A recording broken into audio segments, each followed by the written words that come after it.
We welcome you to Dell Diamond in Round Rock, Texas for today's 6A state semifinal between Rockwall-Heath and Smithson Valley. Chase Snyder here with you alongside Johnny Beza. Game 4 of our quadruple header, and the winner of this 6A state semifinal will be taking on the winner of the previous 6A state semifinal, Keller. Johnny, you and I were going through some stats before the game, and it should be a really good contest. Yeah, a couple of two major, probably the best hitting teams we're going to see here this afternoon in Rockwall-Heath and Smithson Valley. Smithson Valley with almost half the lineup batting over 400, and then you've got 6 or 7 players from Heath batting over 300. So it's going to be which defense is going to prolong and endure, and who's going to be able to break through this, firewall, I guess you want to call it, and defensively. Carson Crocott comes up to the plate, and the first pitch from Brandon Taylor is a strike. Brandon Taylor 14-0 on the season.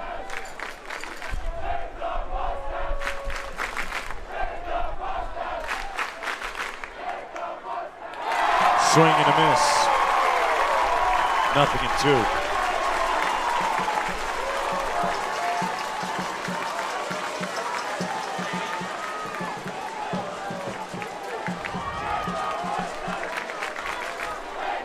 Smithson Valley defensively has only allowed 61 runs, I believe, the whole year.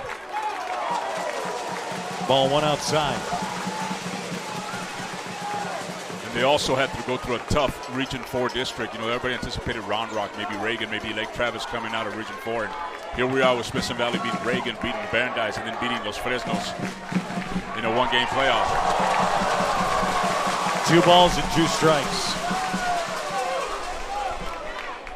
Yeah, that was kind of crazy last week with Los Fresnos in that one-game playoff. Yeah, they were winning the coin flip, and it was all one-game playoff. And there's a line drive into left field for a base hit. Got right past the shortstop Ryan Ruff, and Carson Crocott is on with a leadoff single. And the shortstop, he was moving over to his left a little bit, and the ball was hit behind him, and he reached back, and the ball just went over his outstretched glove there, and good start here for the Hawks. They're going to rule it a hit. Jet Williams, the designated hitter, now comes up. Yeah, that would have been a tough play even when he came up with it. He would have been able to make the throw to first to get the out. Definitely a base hit.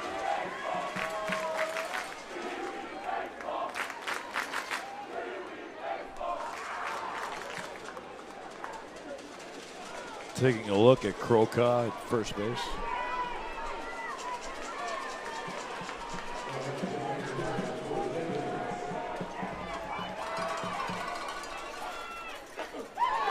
Strike 1 on Williams.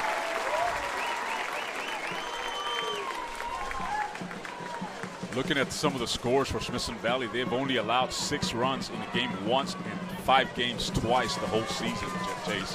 That's crazy. That is incredible.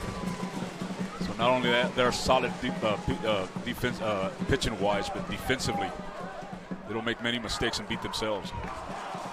In fact, both of these teams are solid defensively, as Rockwall has persevered some injuries to some big-time pitchers, and here they are, 1 game away from the state championship. Smithson Valley out of Spring Branch, Texas. Here's the 0-1 to Williams. Pitch out, throw down to first base, not in time. That was close. That was close. They almost had him leaning over there at first base. But nice job of getting back, but a good throw by the catcher here for Smithson Valley. Smithson Valley Salas is about an hour and 37 minutes away from Round Rock. They brought a pretty good crowd tonight. Oh, it's amazing when the team is winning how much support they get. And yeah, Smithson Valley, swing and miss. 1-2.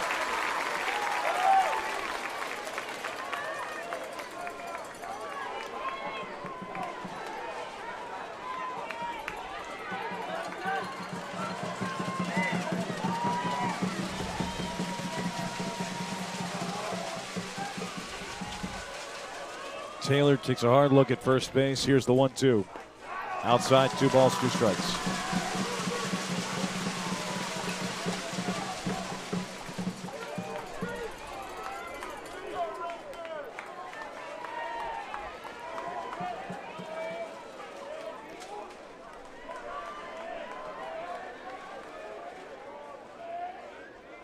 Two-two pitch.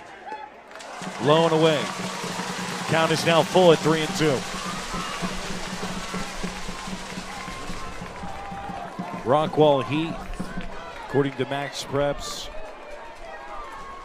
number 6 in the state of Texas. Right behind them, Smithson Valley at 7. 3-2 pitch. Runner goes.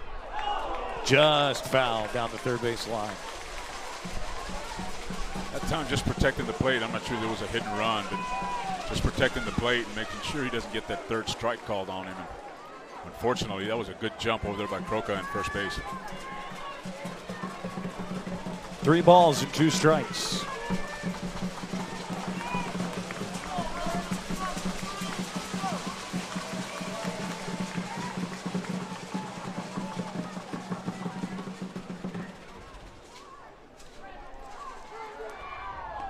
Call was timed at the very last second. And it was granted. I can't believe that.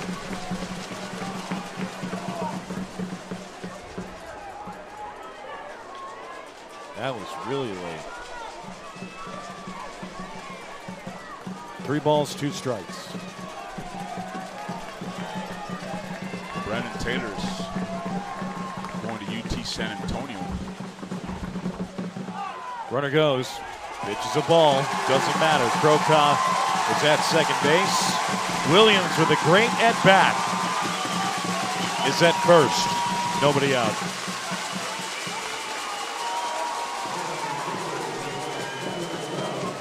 That will now bring up Kevin Bazell.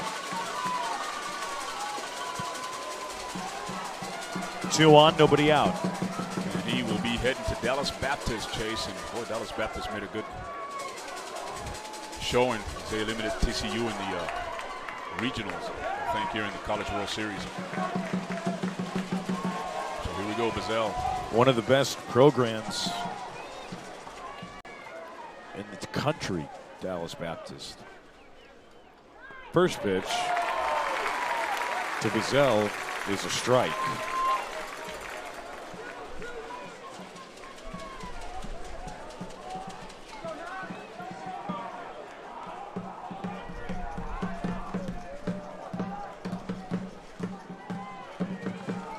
The 0-1 pitch. High pop up right side.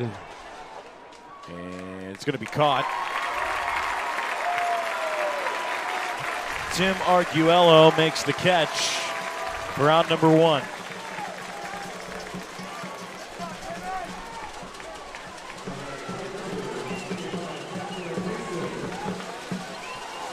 Gaston Mason, the right fielder, now comes up.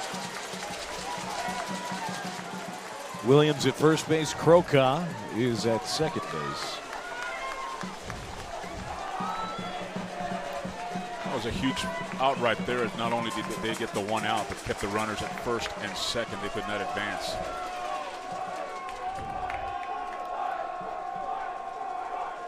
First pitch. In the air to center. Pretty well struck, but it's caught on a line by Cason Wells for out number 2.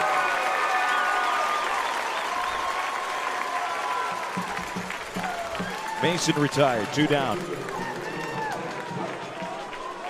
As Zach Reich comes up to the plate.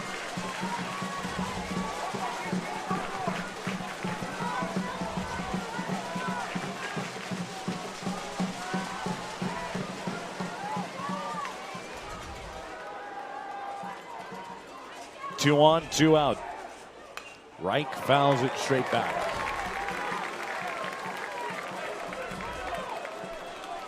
Owen won the count, 2 outs.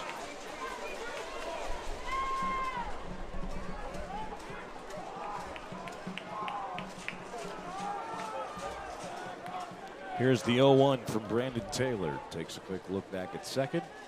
And the pitch. Strike 2. Checked his swing. But the strike is called anyway. Brandon Taylor just shaking off the nerves, the butterflies now, kind of settling in. Beginning to throw some strikes.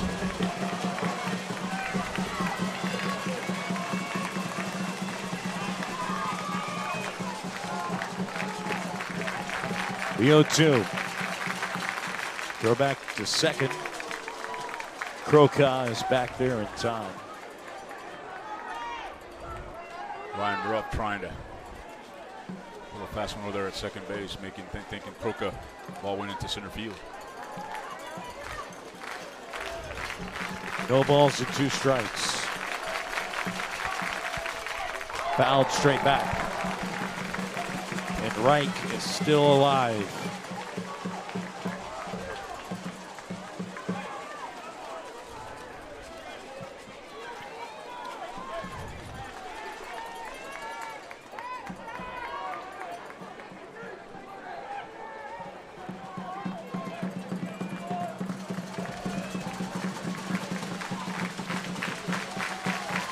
The 0-2 pitch.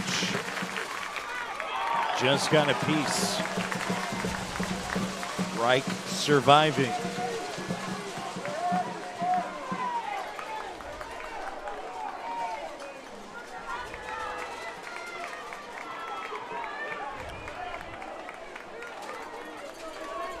You know, Rockwall-Heath is coming off of a series victory last week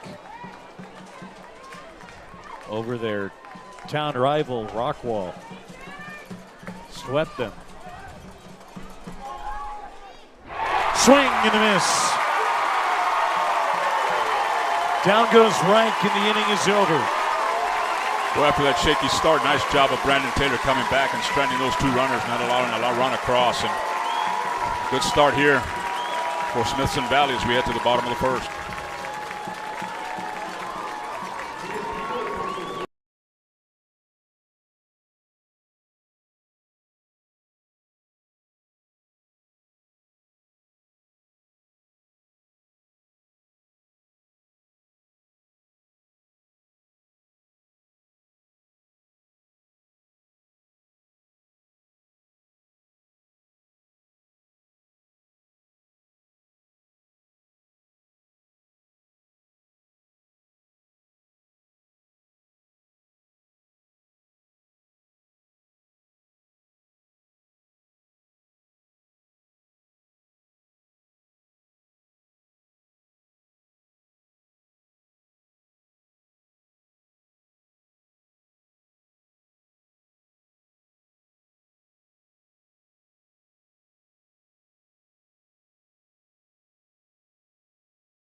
We're back here on the NFHS Network. Jay Snyder alongside Johnny Baeza.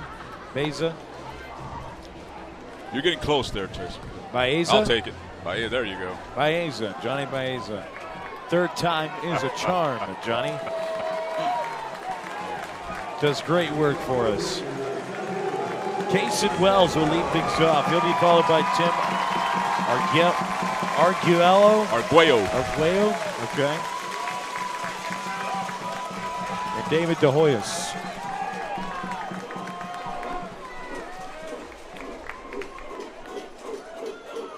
First pitch to Wells, up and away. Ball 1, Baylor Ballman is on the mound for Rockwall-Heath. Fouled straight back. 1-1 the count.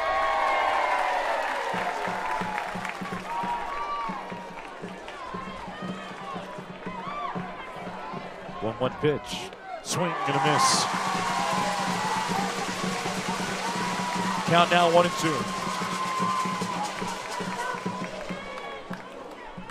Baylor Ballman with a 7-3 record. Hit high in the air to left.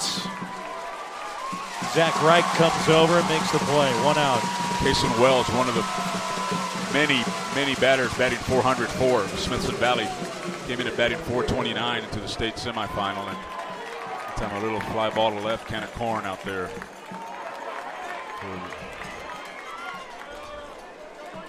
The right fielder, Mason.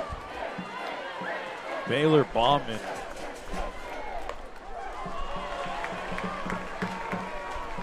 Was expected to be a reliever this season. But because of injuries, he became the number 2 starter. As the 1-0 from Arguello is rounded out to third for out number 2.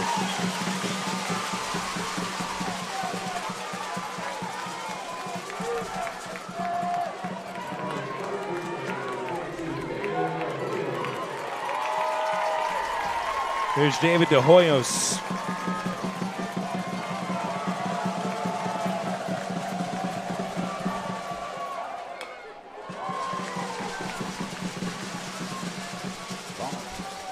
The high 80s on his fastball.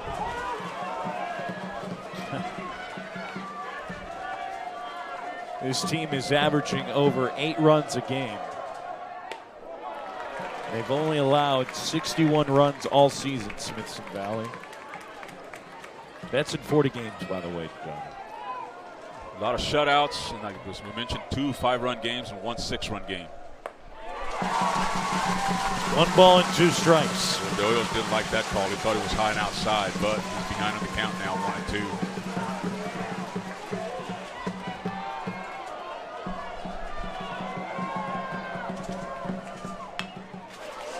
Chopper stays fair. Bauman plays it, inning over. 3 up, 3 down for Baylor Bauman. We're through 1. We go to the second. No score here from Dell Diamond and Round Rock.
We're back here on the NFHS Network. Chase Snyder alongside Johnny Baeza. Got it right that time, right? You did. Awesome. Caleb Hoover, the first baseman, will lead things off, followed by Johnny Lowe and Caden Fiveash.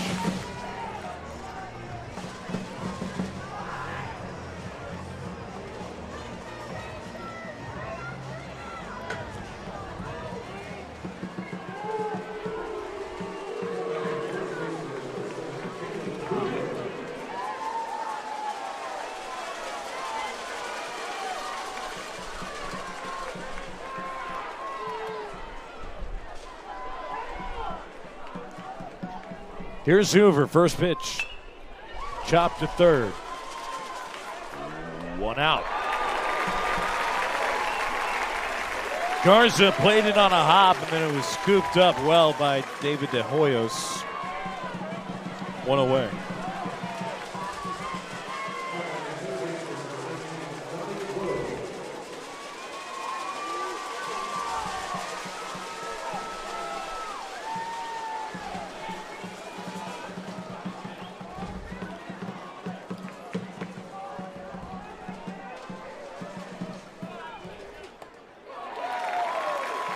Here is Johnny Lowe, the third baseman, following a 5-3 ground out for Hoover.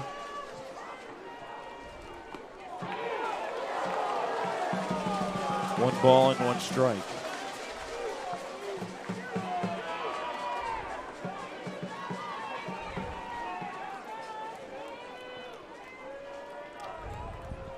One. Outside corner, 1-2. Good pitch right there to get ahead of the count here for Taylor.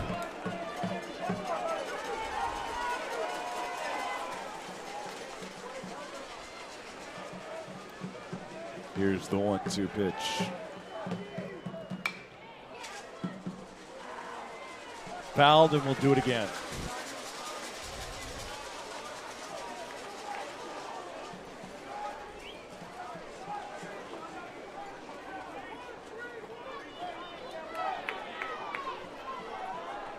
Ed Nelson is the home plate umpire calling balls and strikes. 1-2 pitch, low and away. Kenneth Smith is the first base umpire. Stan Icekant is at second base. Marvin Castex is at third. 2-2 the count.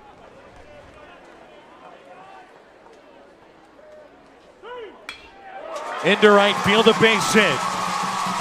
And Johnny Lowe is on with a one-out single. Time Taylor trying to nibble that outside corner a little bit too much, and Lowe was ready for that one and just drove it into right field for a base hit, the second hit of the night here for the Hawks. That now brings up Caden Five-Ash.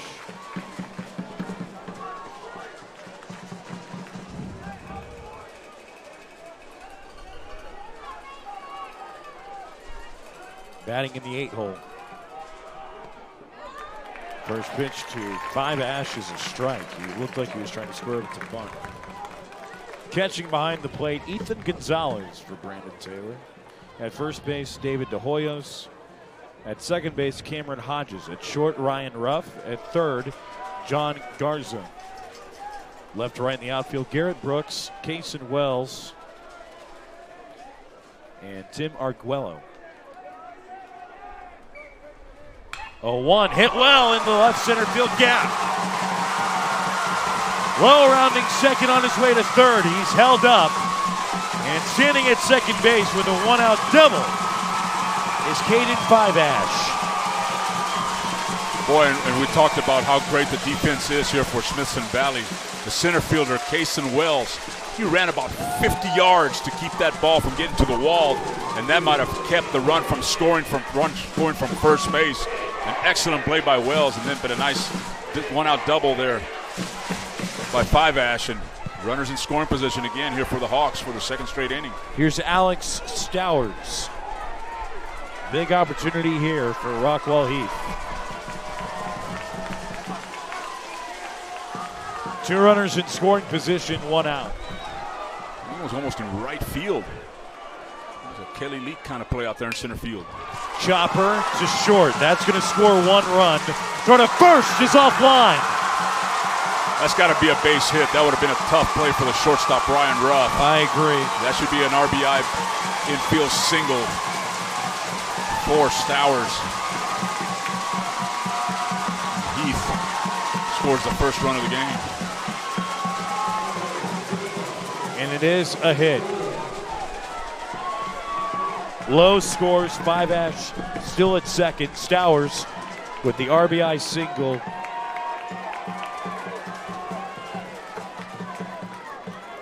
Already 30 pitches for Taylor. Taylor 14-0 on the season too. Out of 40 games, he's been absolutely dominant this season. And Rockwall-Heath, you know, looking good so far. Go ahead. Yeah, reading about these two teams, you know, this could be the toughest team that Heath has faced, and vice versa. You know, as far as hitting wise, I mean, I know Smithson Valley had to go to San Antonio Reagan and Los Fresnos, and you know, some tough competition in Region 4. But hitting wise, and Rockwall-Heath is loaded too, just like Smithson Valley. Here's the 1-0 to Carson Kroka. Kroka hits it into right field. They're going to hold up Five-Ash. Stowers goes to second. And Kroka is at first, and the bases are loaded. Seems like the Rockwall-Heath Hawks have solved Brandon Taylor here early on. And now bases are loaded with 1 out.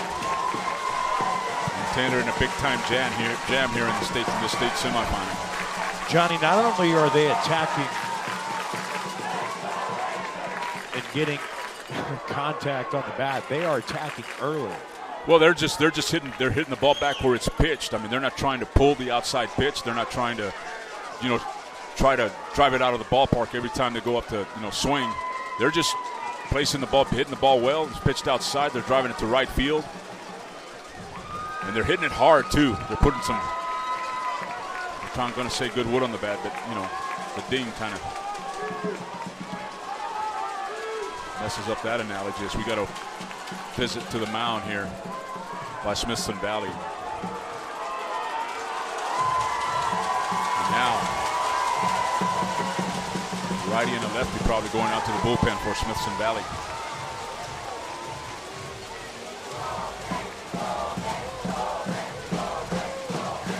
I saw Jackson Elizondo out there in 23.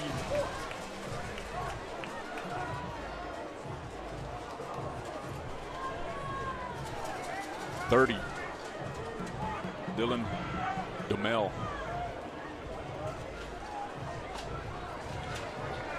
Domo out there going to go warm up and see if Brandon Taylor can try to keep his team still in it, and hold Heath as Heath is trying to blow this game open early.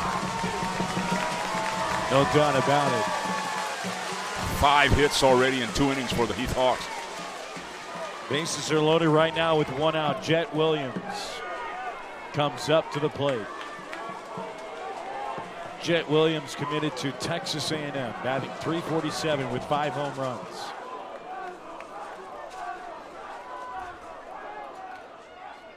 First pitch inside. Strike 1. It's a good location there for Taylor.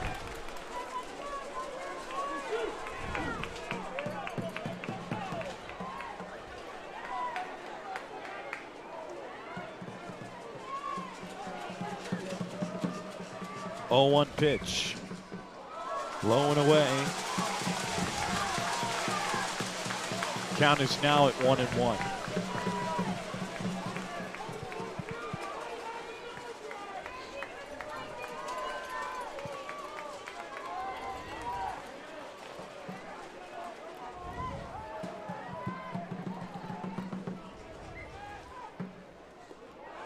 Two balls and 1 strike.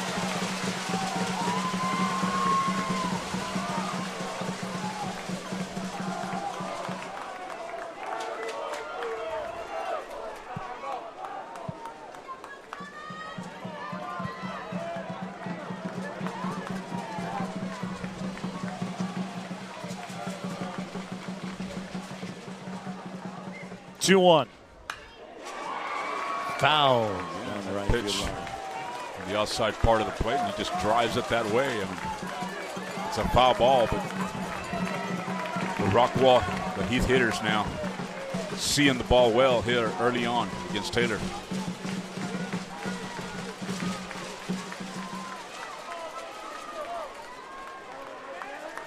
Two balls, 2 strikes. This would be a big strikeout for Taylor.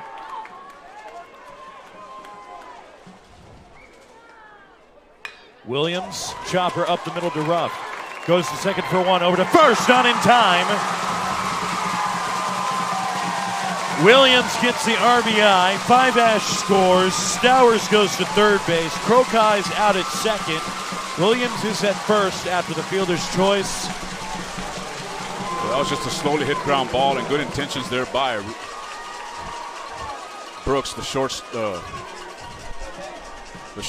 but the ball was just kind of hit too low, and Jet Williams, showing his speed down that first baseline, beat the throw, and another run across here for the Hawks.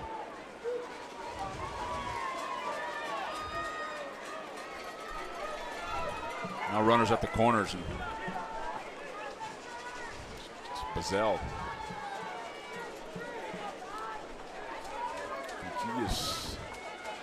I mentioned he's going to Dallas Baptist, and right now,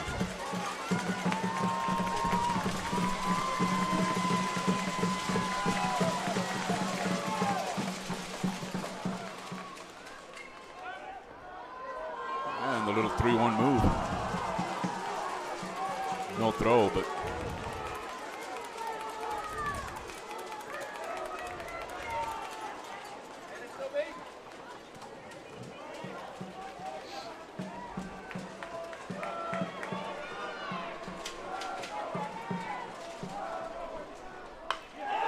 that ball is hit well, deep left field, caught by Garrett Brooks. Vassell is retired, inning is over. Well, Rockwall-Heath gets 2 in that inning, but it could have been a lot worse. they're still in the game, Chase. Taylor, nice job of leaving the runners there on base, and after 4 straight hits, it's only a 2-0 game. Be back in just a moment.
We're back here on the NFHS Network. Chase Snyder here with you alongside Johnny Baeza. It is 2-0 Rockwall-Heath, but like we said, it could have been a lot worse. They had the bases loaded with 1 out at one point.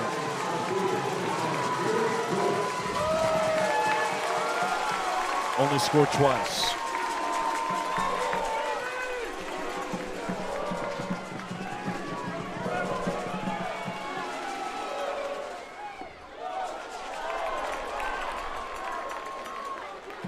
First pitch to Brooks is a ball. Garrett Brooks, Ethan Gonzalez, and John Garza due up. 1 ball, 1 strike.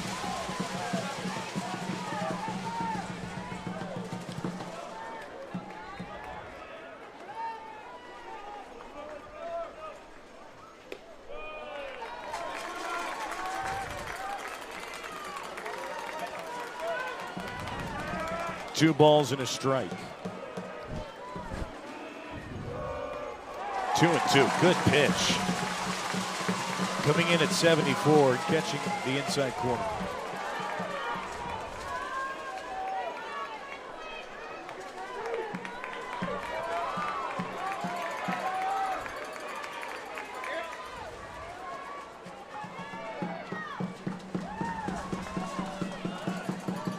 Two. Outside.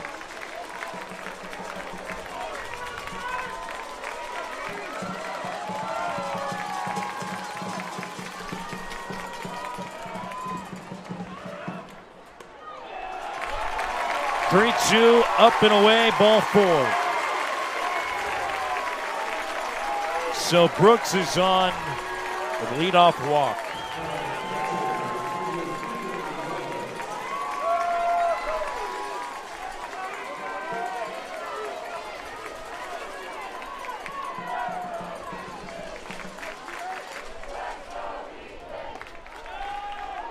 Throw over to first base, not in time. Brooks strayed away from that first base. He was 10, 15 feet away from that first base, and the better throw could have been a closer play.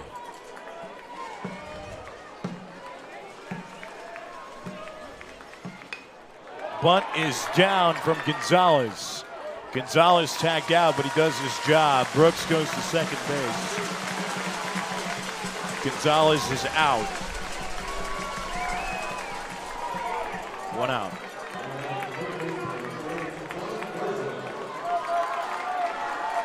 Smithson Valley, one of the best teams in the entire state. Started 11-3 last season, and then, of course, their season ended.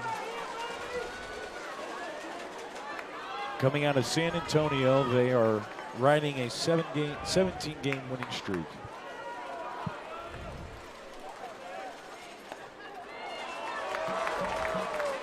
Like we said, it's about an hour and a half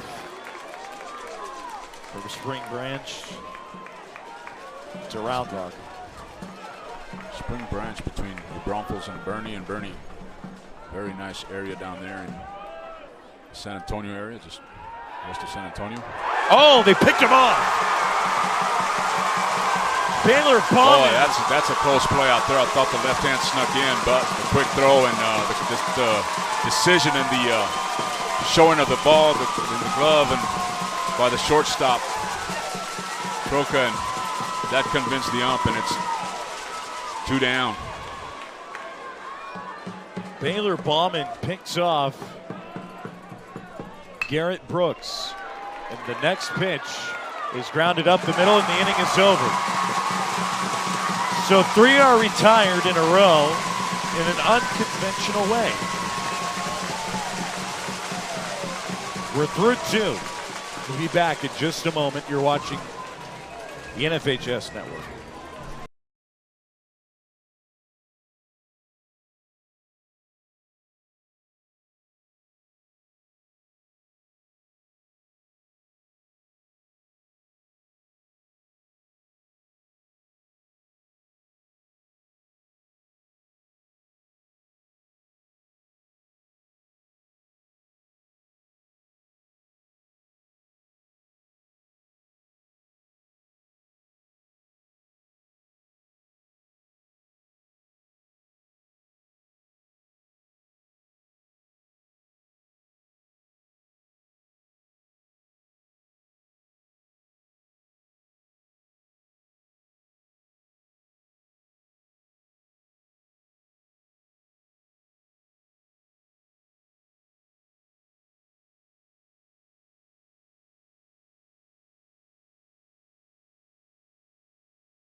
Back here on the NFHS Network, Chase Snyder alongside Johnny Baeza.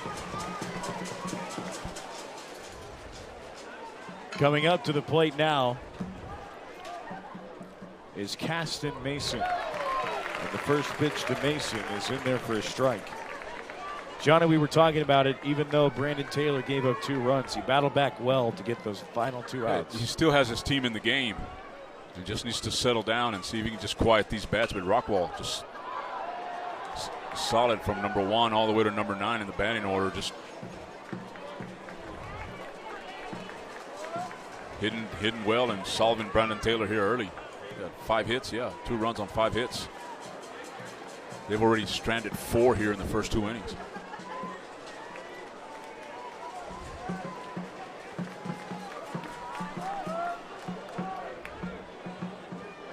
0-2 pitch, up and away.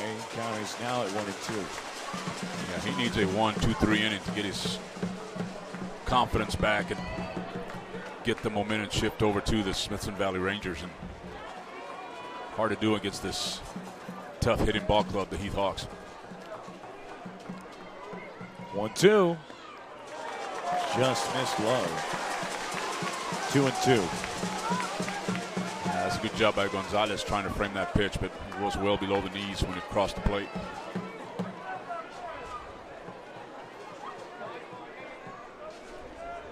Three-two pitch. Into center, a base hit. Boy, and these aren't cheap hits, Chase. They're hits solid. They are line drive hits. They are hitting them hard.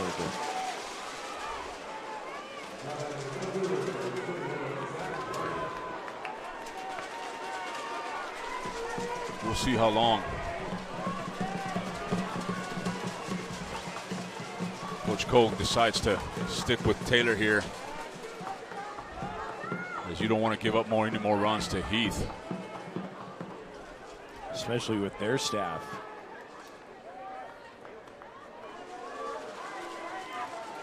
Mason at first base. Zach Reich, the left fielder, is up at the plate.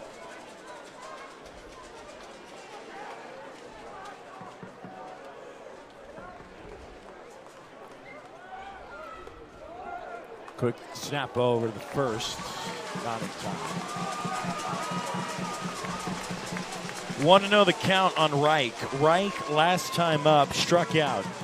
He's the lone strikeout for Taylor.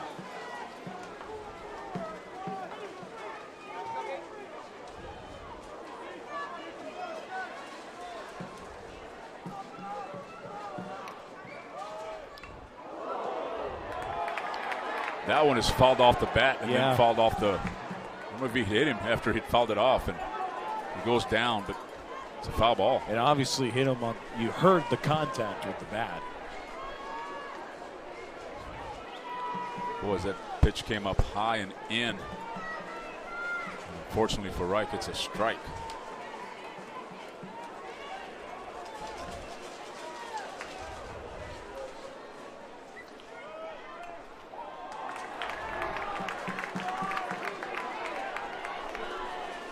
Again, he tries to bunt, and the ball finds the bat as he was trying to pull the bat back, but now he's behind on the count here, 1-2. 1 ball and 2 strikes, no outs.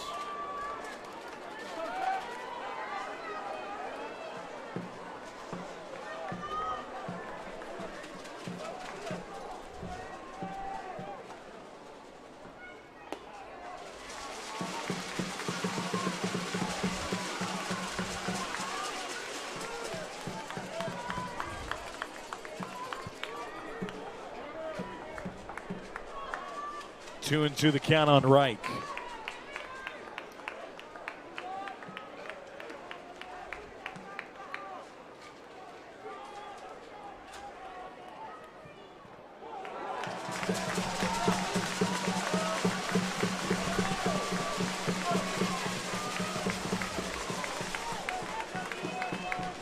I'm not sure how many times in this season, being 14-0 here, is Brandon Taylor gone. 3 innings and already almost at 50 pitches, as the Heath Hawk batters making him work here this evening. 3-2 the count on Reich, who's been fighting this at bat. Ball 4, 2-1, nobody out. Reich took off thinking he was ball 4, then had to stop and look back to make sure the ump didn't punch him out, but ball 4 now. First 2 batters on here for the Hawks in 3rd inning.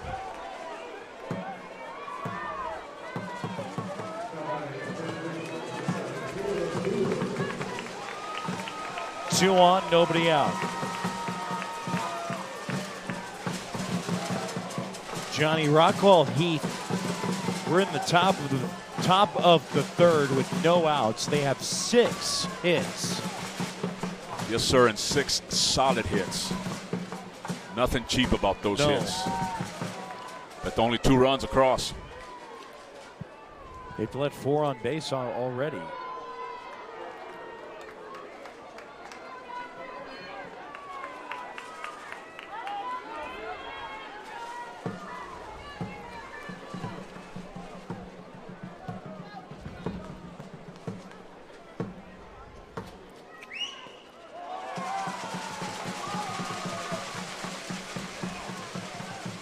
Ball 1. Caleb Hoover at the plate. This is a second time around the batting order for Brandon Taylor. They already Taylor. They already sent. This is the 15th batter Rockwall has sent to the plate here in 2 innings. 1 ball and 1 strike on Hoover. See, they're not going up there and they're not swinging. They're being selective on the swings. They're making Taylor throw strikes and they're swinging at good pitches, only good pitches.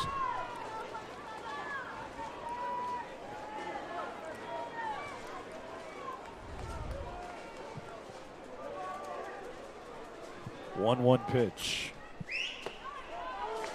2 balls and a strike.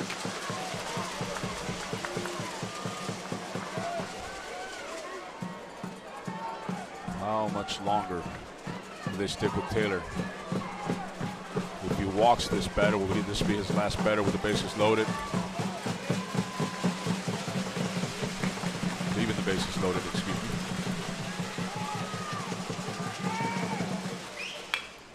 Hard hit right side, base hit. Mason held up at third base. The bases are loaded. Well, he didn't walk the batter, but Heath got the 7th hit, and again, another solid grounder in the hole to the right side. The 3-4 hole, and nobody out here in the 3rd inning, and Heath again threatening to blow this one open early. Bases loaded, nobody out for Johnny Lowe, the 3rd baseman.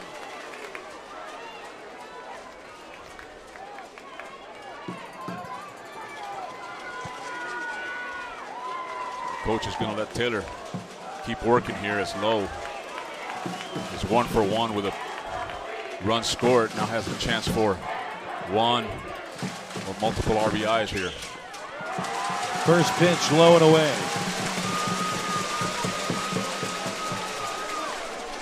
Ball 1 on Lowe.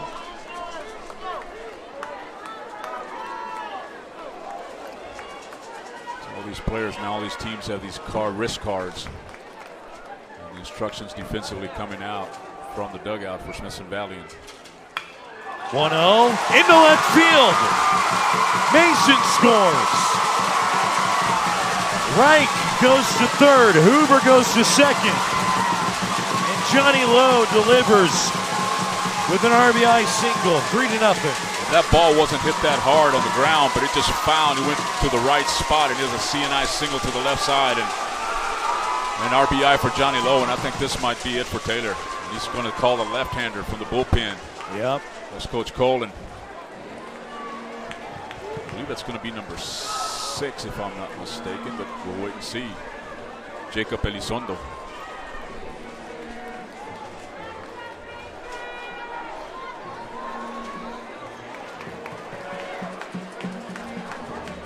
I guess he didn't see the signal the first time Coach made it. Here he comes. It's going to be Jackson Elizondo, a junior, coming out here in relief of Brandon Taylor, who throws 55 pitches here in 2 innings. The 3 base runners are going to be his responsibility. He gives up 8 hits, 3 runs, all of them earned, a couple of walks, only 1 strikeout. All of them singles. 7 of the hits have been singles, only 1 double. And this could be, again, going out on a limb here, probably the shortest outing of the year for Brandon Taylor. Probably. I'd be willing to bet that. Taylor's 14-0 record is in jeopardy. As Elizondo is warming up, we'll take a break. We'll be back in 1 minute.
Jackson Elizondo.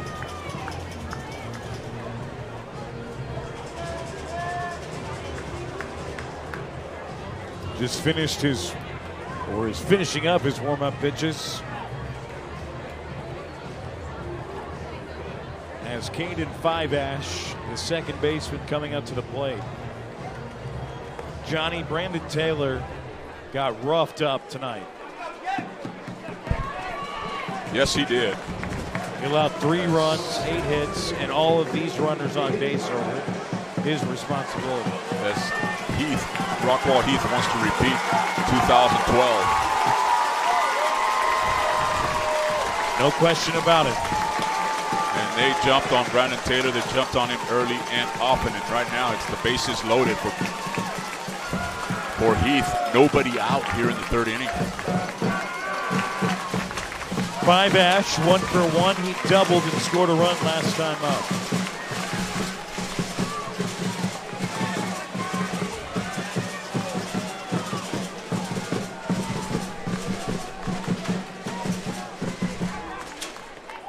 Strike 1.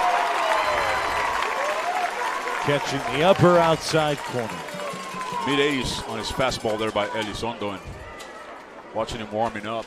Off speed was about 75, 77 miles an hour, and that time comes in with a fastball and is ahead on the count here on Five-Ash.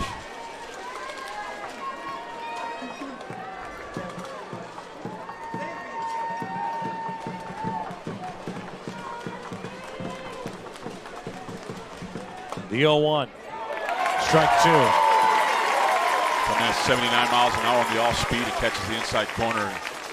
And Elizondo trying to get the first out here at the plate. And this would be a huge, huge out for Smithson Valley.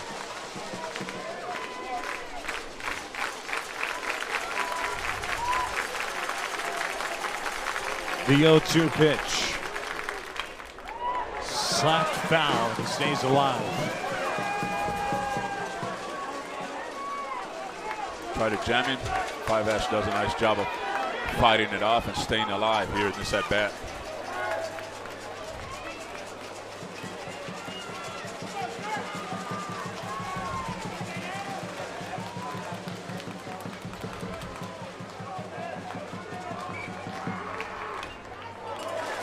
Nothing in 2.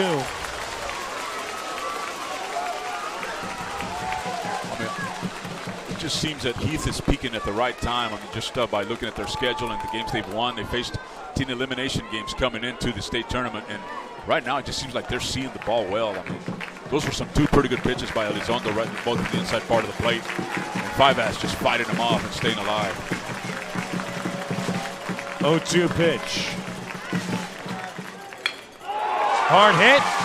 Stopped at second. There's only 1 out at second. That was the only play. It's 4-0 Rockwall-Heath. 1 out. And another hard hit ball and a nice play over there by the second baseman. Backhanded by Cameron Hodges. Hodges, and again, hustling down that first baseline, unable to turn that double play, and another run across the plate. And 90 feet at a time, Heath is doing it here, and that fielder's choice. Just, again, another well-hit baseball by the Heath Hawks. That almost got into center. Hodges probably saved a run. Double play still in order here. Elizondo can get a ground ball. He'll throw to first, but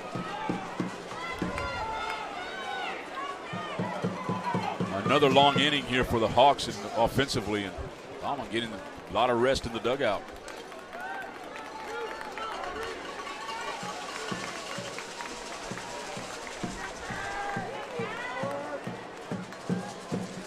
First pitch from Elizondo. Hit high in the air, shallow left center. It's going to be dropped. Hoover's going to score. Lowe goes to second. Five-Ash goes to second, I beg your pardon. Stowers with a high fly up. I'm not sure if it's going to be a base hit. If that was, I mean, the center fielder Cason Wells ran a long way, but was called over there by Arguello, and Arguello unable to make the catch. And base running by Five-Ass. He was about 10 feet from the bag, just making sure that Arguello didn't make the catch, and he was right there to slide into second base safely and save an out. So still only one out, and it's already 5-0? 5-0 here in the top of the third. Garrett Brooks couldn't come up, slide in, and catch it. Brooks in left field. Yes, sir. Thank you. Arguello's in right. Carson Croca comes up, and the first pitch is a strike at 80 miles per hour. You know, you came in, and Smithson Valley was playing great defensive baseball. I mean, they're the 4A champions, and just tonight, the Hawks are making them work defensively and have a 5-run lead here, and it's top of the third. Continues here for the Hawks. 0-1 delivery to Croca. Fouled straight back, 0-2.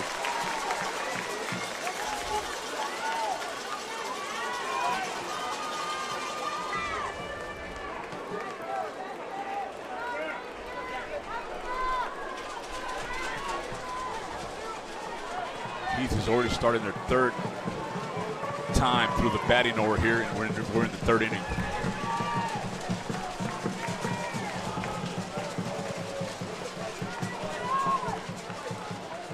Nothing and 2. 1 ball, 2 strikes.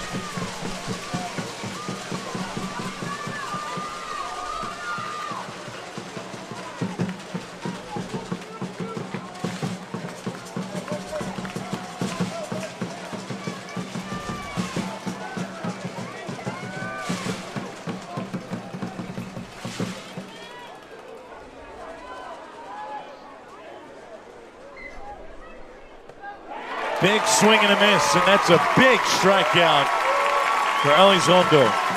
Well, he was 2 for 2. Croca was 2 for 2 coming in. That time, Elizondo is able to get the strikeout. 2 outs now here, and a big strikeout for the Rangers. Here is Jet Williams. He has reached twice tonight. He's 0 for 1. Walked in the first. Grounded into a fielder's choice in the second.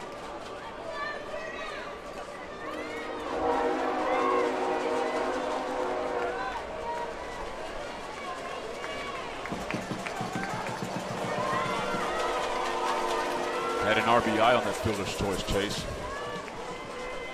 The second run of the game.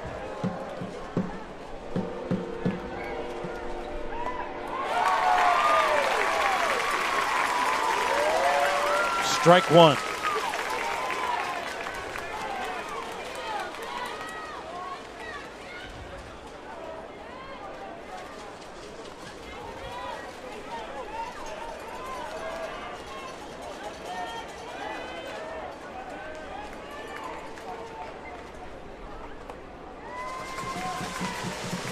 One ball, 1 strike.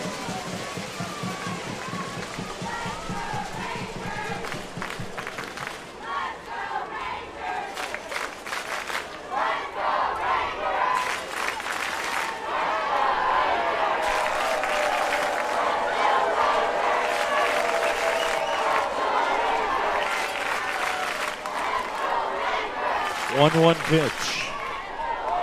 Inside. 2 balls and a strike.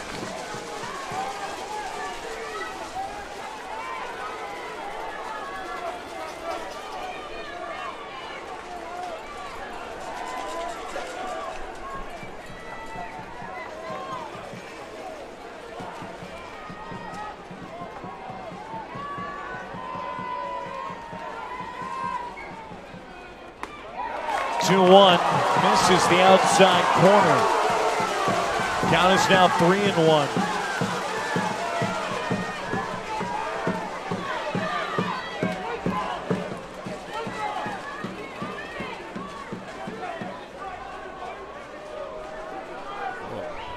And I don't know what's going on here. Maybe a warning. for something from home plate umpire Ed Nelson? I didn't see anybody leaning over the railing there in the dugout. I didn't see anything or hear anything. Somebody said something from the dugout. It's the only thing I can think of. You can chatter from the dugout as long as you don't call out anybody by name. Maybe Gonzalez's name popped up, maybe Elizondo's.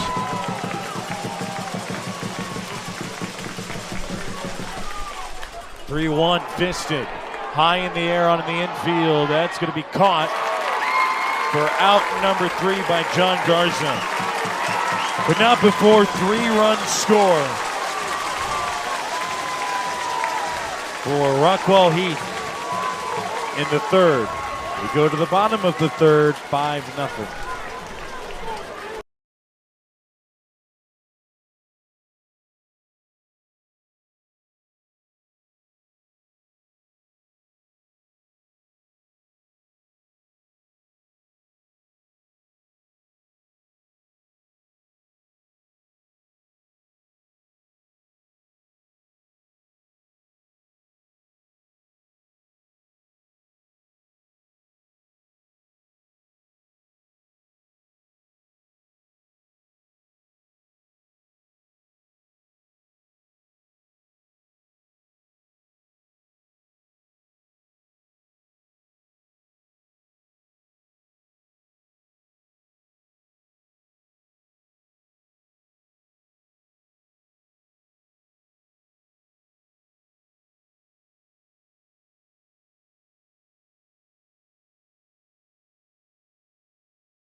Back here on the NFHS Network, Chase Snyder alongside Johnny Baeza.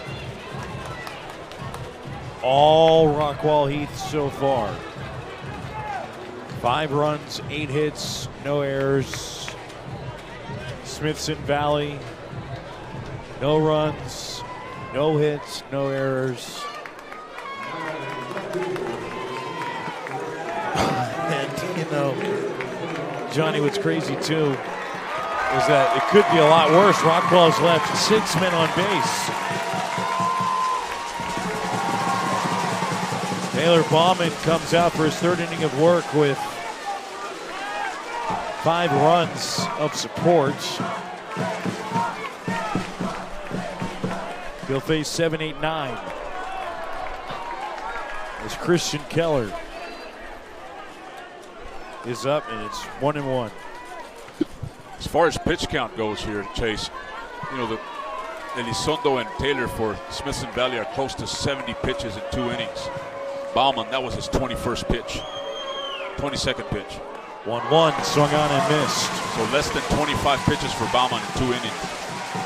And getting a lot of rest between innings is Rockwall-Heath offense just humming along. 9 hits already in the game in Smithson Valley.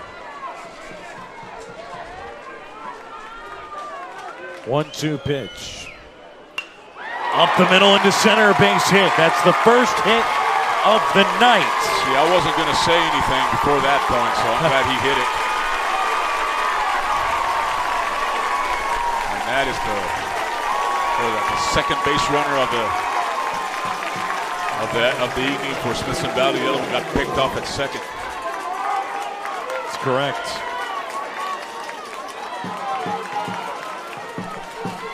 Here is Ryan Ruff, the shortstop. Smithson Valley has the bats to come back too, so they just got to be able to solve Bauman, and it's a good start here to the 3rd inning. 1 ball and no strikes.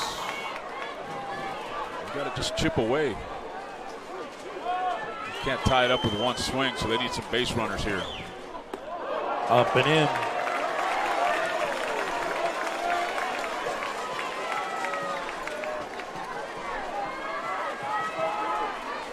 Two balls and no strikes.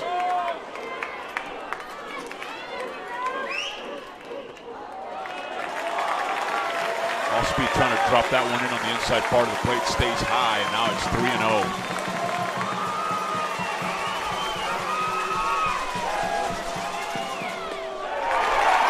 Well, well, well. 4-pitch walk.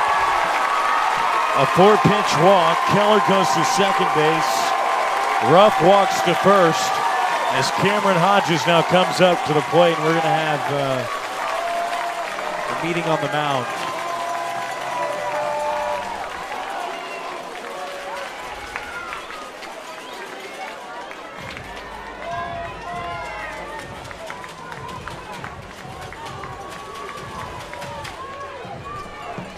Wonder what they're talking about here.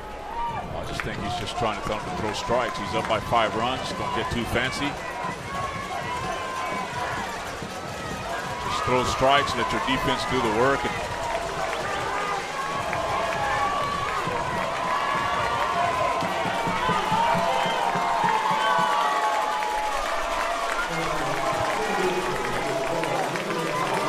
And he gets the signal from his coach in the first base dugout.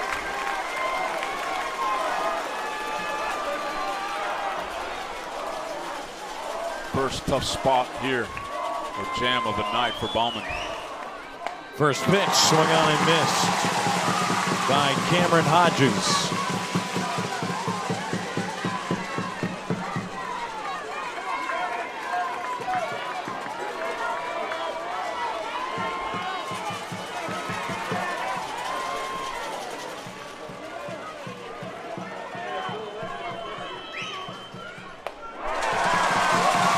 Strike 2. And you said, Johnny, throw strikes.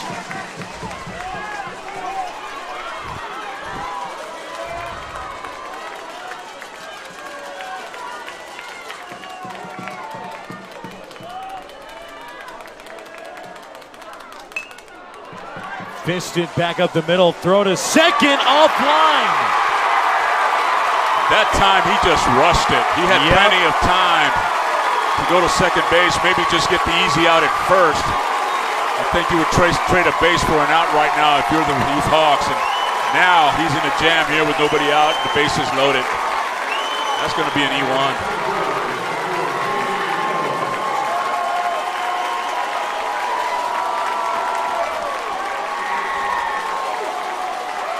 Goodness gracious. There was no way they could have turned a double play on that hit right there, on that slow grounder to the right side. And just a bad decision by Bowman, but nobody has scored yet, right? No. Hodges is at first, Ruff is at second, Keller is at third.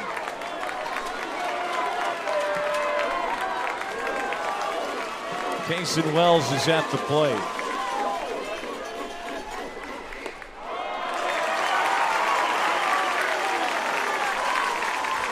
Shortstop Krokow was in great position to get the out at second base. Yeah, Bowman just tried to make that throw on the run instead of just planting his feet and making a good throw.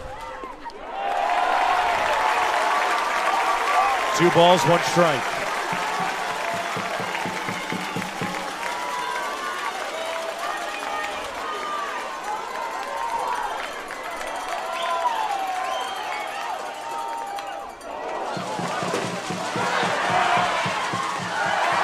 Two and 2.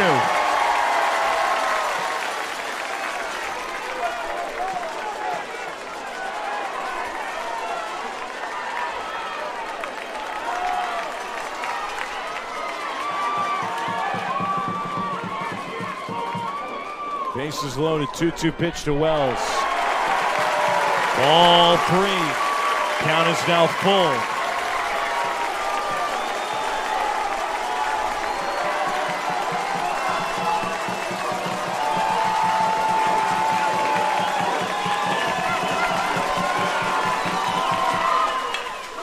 High fly ball, left center field. This is going to score at least 1. Keller tagged, sacrifice fly from Wells, throw to second, not in time. Both runners tag. Ruff goes from second to third. Hodges goes from first to second. Wells with an RBI on the sacrifice fly, and it's now 5-1. That is some great base running by Hodges there at first base. He saw the throw coming into the shortstop in short left field, and He just took off, and a nice job there about base running by the Rangers, and they get on the scoreboard here in the third inning. Here's Tim Arguello. Strike one, good pitch.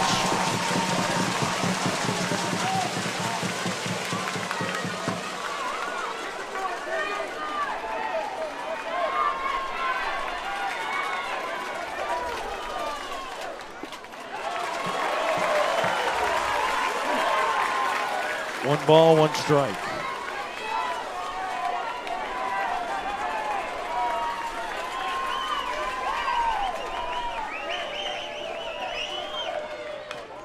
One. It's now 1-2.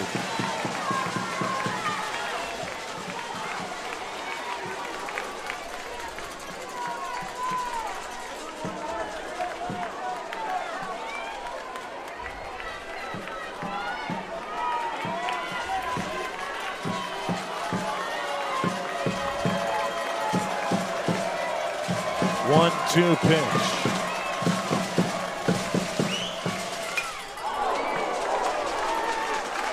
Still 1-2.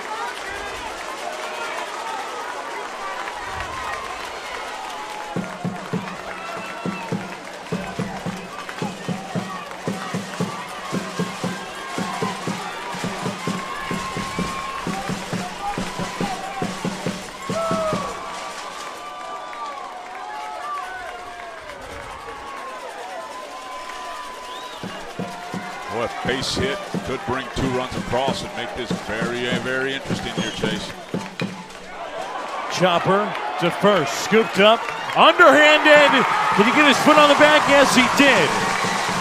Well, that was almost a big mistake there by the first baseman, but Baumann helped him out there and prevented an error as he was able to scoop it up and put his foot on the bag. And that's a nice play by the pitcher, helping himself there. But it's now 5-3. 5-2, excuse me.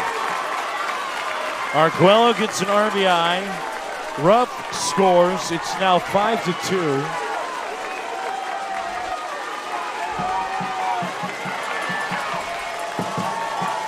Baumann just got his foot on the bag. That was a good play by the pitcher, the Heath pitcher. De Hoyos fouls it back to the screen.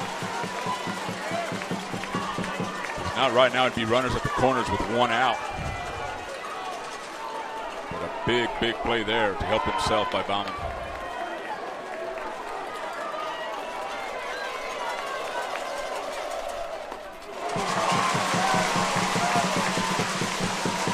Nothing in 2.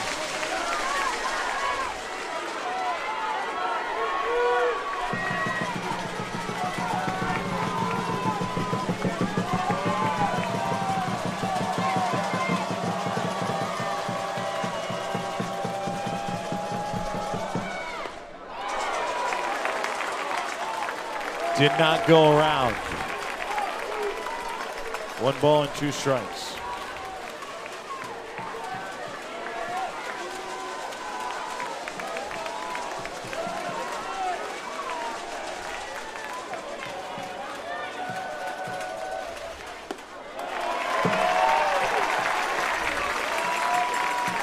Two and 2.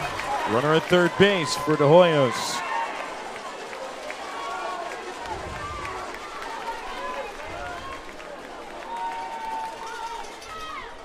He got hit by the pitch. Runners at the corners.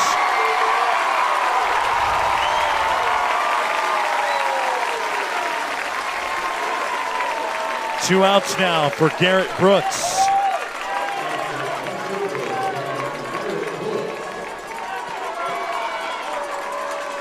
So far, Smithson Valley 0 for 2 here with 2 outs. And this is a big man here at the plate. Garrett Brooks.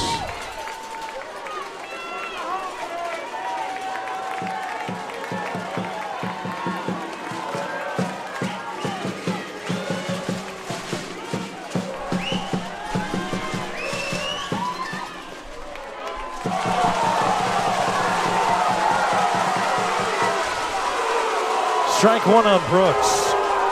Much to the dismay of the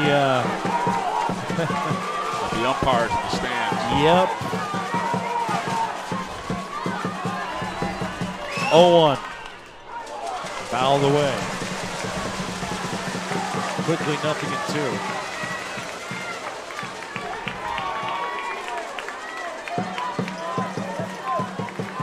Brooks came in batting .360.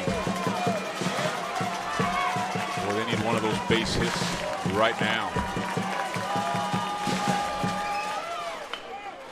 Chopper to short, scooped up, fired to first. What a play! What a play by Crocon to end the inning. Solid defensive play, but 2 runs across. It's a different ballgame here, Chase, as we head to the 4th, 5-2. Heath still with the lead, but momentum has shifted a little bit here.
Gonzalez, Garza, and Keller will be due up for Smithson Valley in the next inning, and that one is slapped foul down the left field line. Bazell, Mason, and Kevin Wright Bazell to face Jackson Elizondo.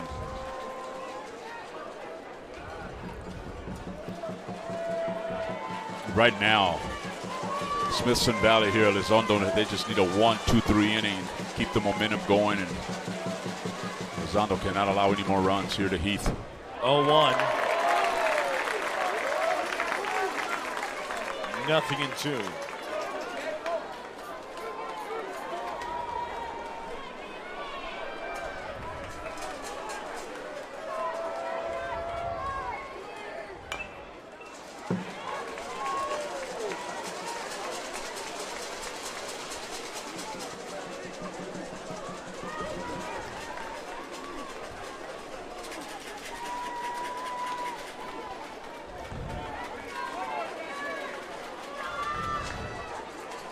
Nothing in 2.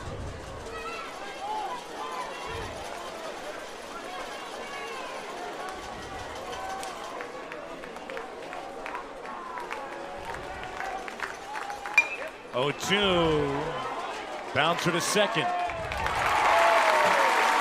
Bazell retired. 1 out. Nice play there by Smithson Valley, just being patient. Got the sure hop and nice throw and leadoff man out. It's a good start here to the 4th inning, 4th inning for Smithson Valley.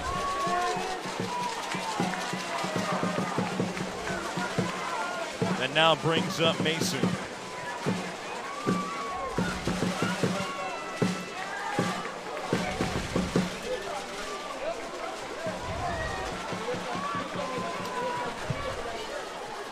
Caston Mason. 1 for 2 tonight. Lined out to center in the first. singled and scored in the third.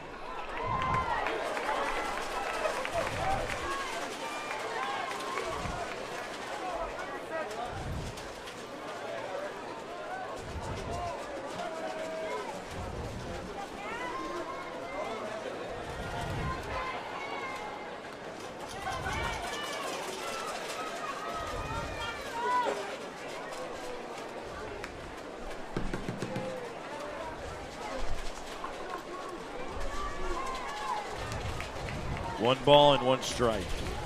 One out.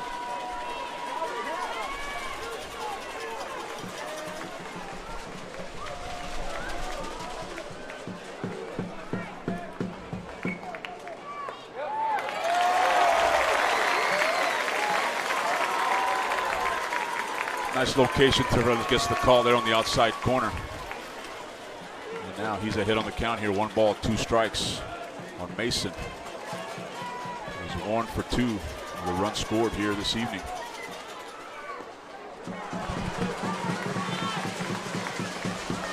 Two balls and 2 strikes.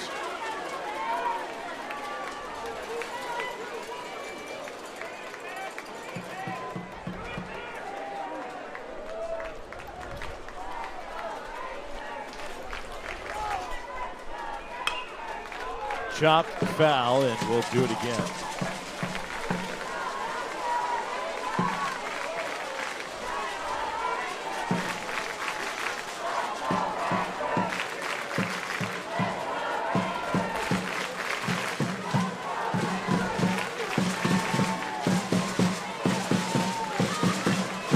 Two balls, 2 strikes, 1 out. Swing and a miss, down goes Mason. Elizondo is giving Smithson Valley some confidence. Well, he came in and kind of kept that damage to a minimum in the 3rd inning. After the rush start by Taylor, now he's got the first 2 batters out here in the 4th. Just trying to get the momentum going here for the Rangers.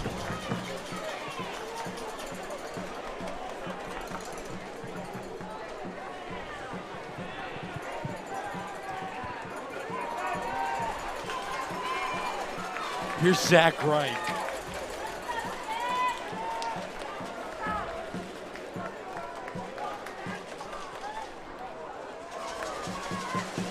Oh for 1.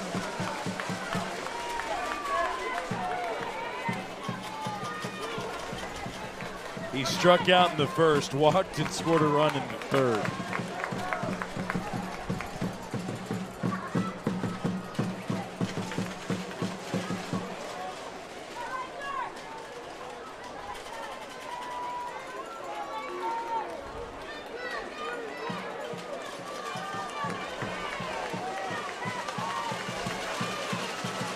One out, up and in. 2 balls and no strikes.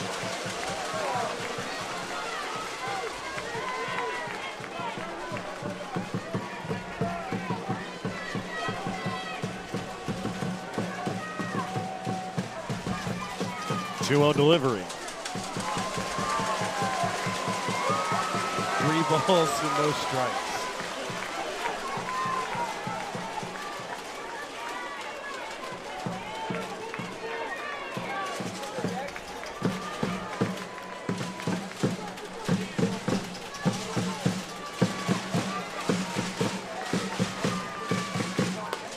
Good pitch. 3 balls and a strike.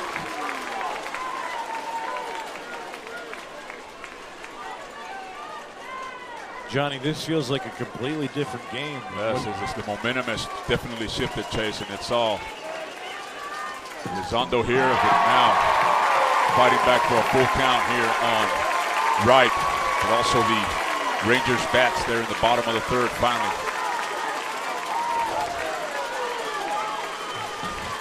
Making contact and forcing Heath to make some plays defensively. There's a big pitch here. 3-2 pitch. Slapped it down the right field line. It's going to go into the corner. Wright grounding first on his way to second. And he's standing up at second base with a 2-out double after Arcuello picks it up in the right field corner. Nice job over there in right field by Arguello to get to it, but Reich, again, nice job at the plate, just protecting the plate, and saw that pitch on the outside part of the plate and just drove it to right field for a double here with 2 outs. And that is the 10th hit of the night for the Heath Hawks against some solid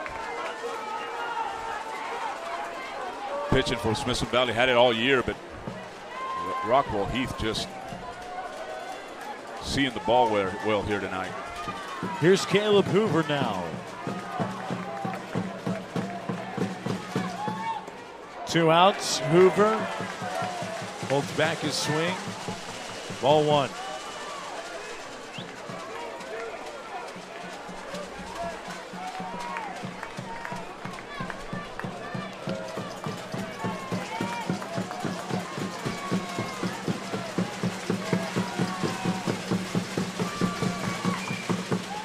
One-0, chopped to first. De Hoyos holds on to it, steps on the bag, and the inning is over. Boy, nice job by Elizondo, and now see if Smithson Valley can get some more runs across here in the bottom, their home half of the inning. Go to the bottom of the 4th, 5-2, Rockwall-Heath.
Bottom of the 4th we go. Jay Snyder alongside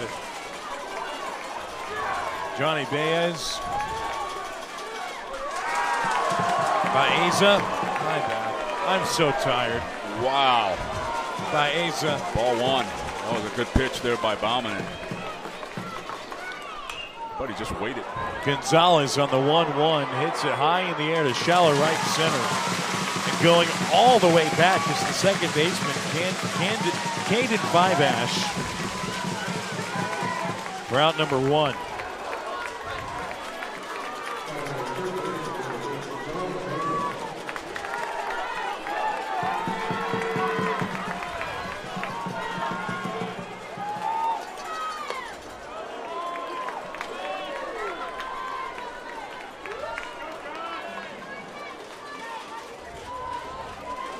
First pitch to Garza is a ball.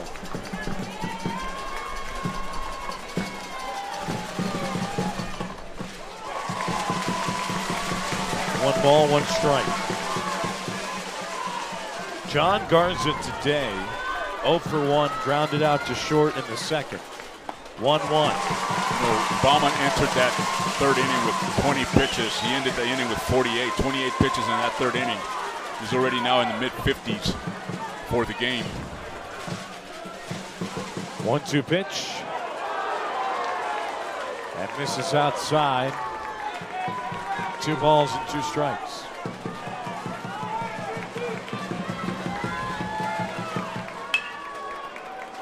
Bouncing ball to second. 2 down. Fiveash with another put out. Besides that error on the pitcher, back in that last inning, boy. You just see Rockwall-Heath here just solid defensively, making the routine plays. But you would say, well, they're supposed to make those plays, but in high school baseball here at this stage, they're just showing how good defensively they've been all year. No question about it.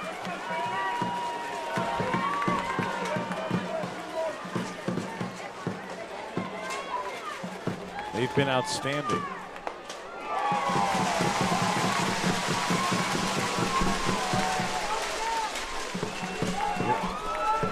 Christian Keller, the DH, is at the plate. He's 1 for 1. First pitch is a strike. 1 for 1 with a single. 0-2.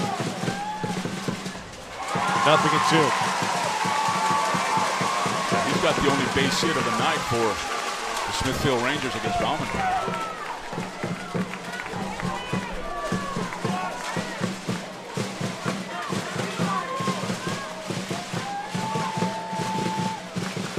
Nothing in 2. Fouled. And we'll do it again. Well, 71 off-speed pitch there by Bauman, and Keller was just way in front of that one. Just a soft grounder to third.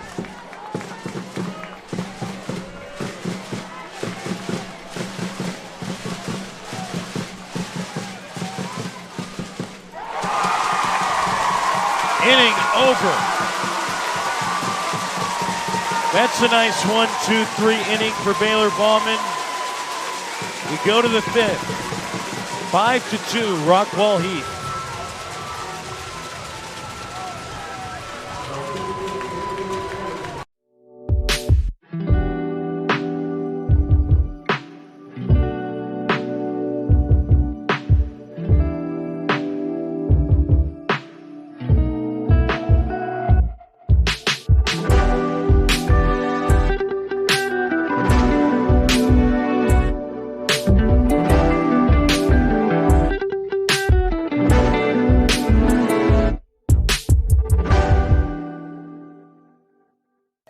This NFHS Network Championship event is brought to you by Academy Sports and Outdoors.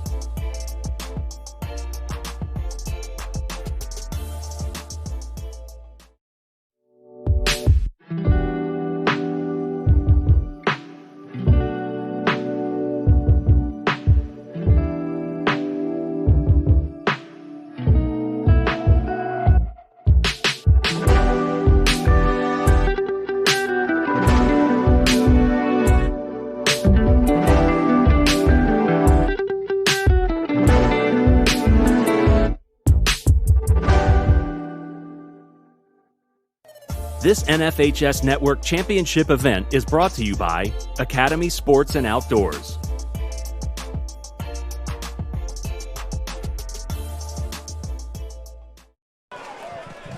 We're back here on the NFHS Network. Jay Snyder alongside Johnny Bieza.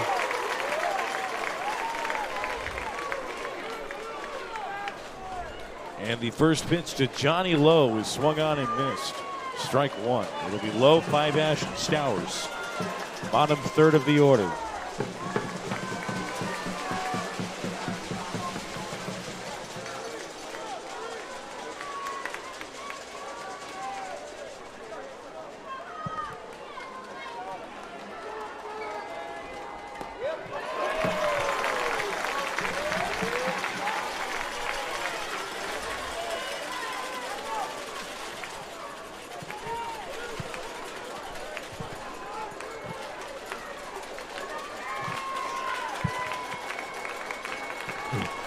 One ball and 2 strikes. That ball is hit high in the air down the right field line. Coming over and making the catch is the right fielder, Tim Arguello. 1 out. Is it just me, Johnny, or have both of these pitchers kind of calmed down? Well, Jackson Alexander, he came in and just did a fabulous job of just stopping the bleeding here for the Smithfield Rangers, and Bauman just decided to take the momentum back the top half of this the bottom half of the last inning with a 1-2-3 inning, and now it's a pitcher's duel, but Heath with a 3-run lead. Ball 1 to 5-Ash.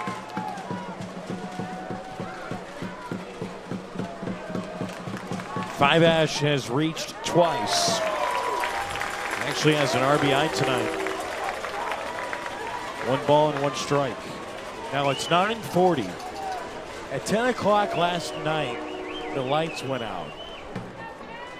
Barring a miracle, we'll probably be here for another 20 minutes.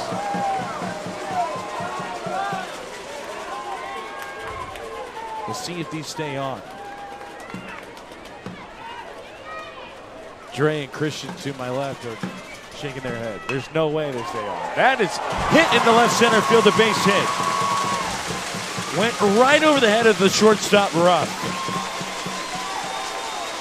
And Five-Ash is on with a single. That's the 3rd time he has reached tonight.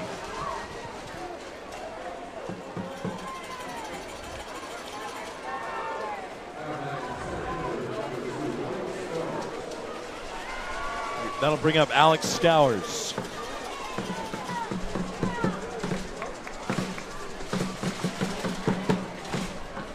Stowers 2 for 2 with 2 singles.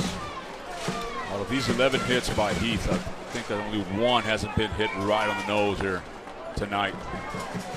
First pitch to Stowers is blowing away. And Johnny Stowers 2 for 2. Both of those singles had RBIs. Not bad for your number 9 hitter. Just a lot of talent up and down the lineup here for the Heath Hawks. And they are impressive at the plate here tonight, to say the least. Here's the 1-0. Trying to get the bunt down. Did not do so. Count is now 1-1.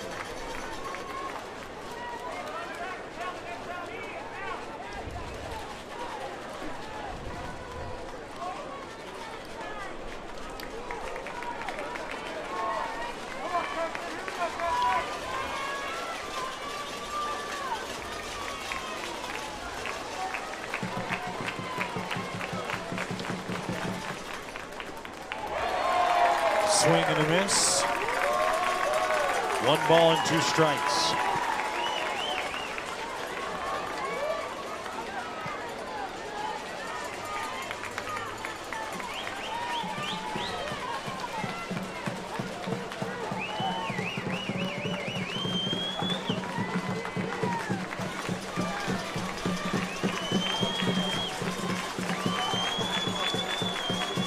One and 2. Ground ball to second. This could be 2, 4, 6, 3, not in time. However, they do get Five-Ash out at second base. Stowers is at first after the fielder's choice. There's 2 outs here in the top of the 5th.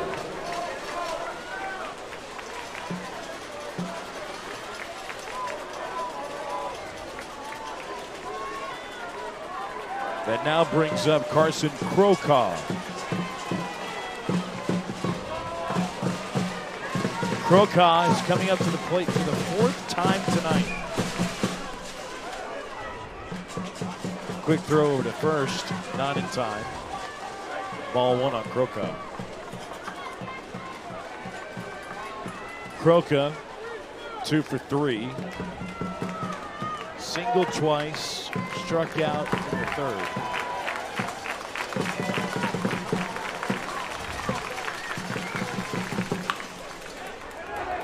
Oh, that is just foul. Both the home plate umpire and the third base umpire immediately put their arms up and foul ball, and that was close, maybe a foot on the wrong side of that third baseline. At least.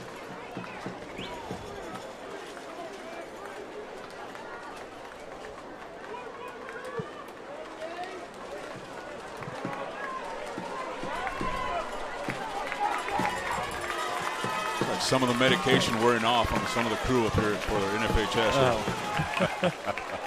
1-1, fouled right side out of play. This is the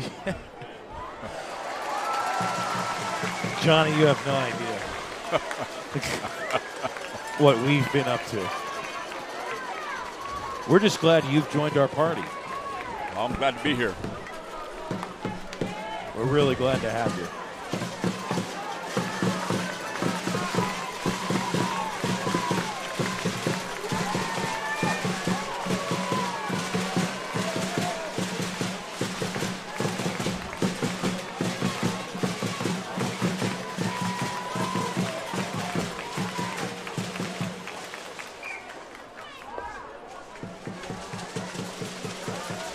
Two balls and two strikes.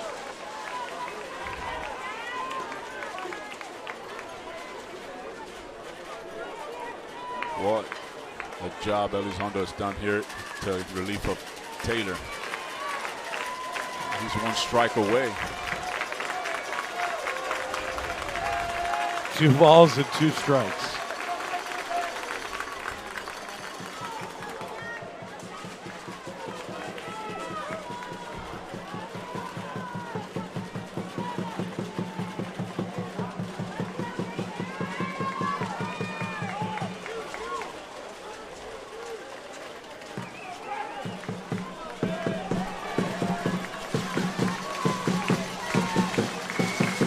Two pitch.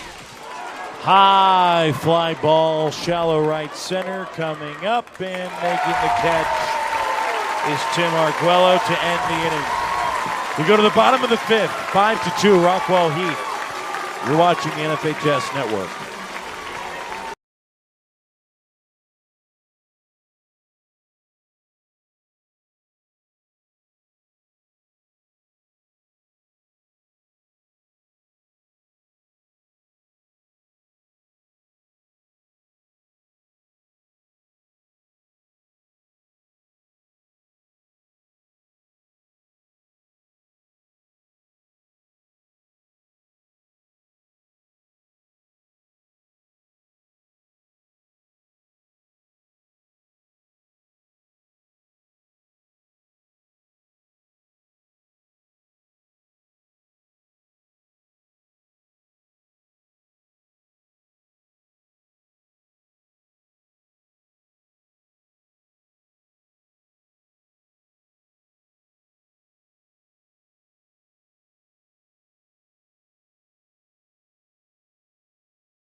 Bottom of the fifth.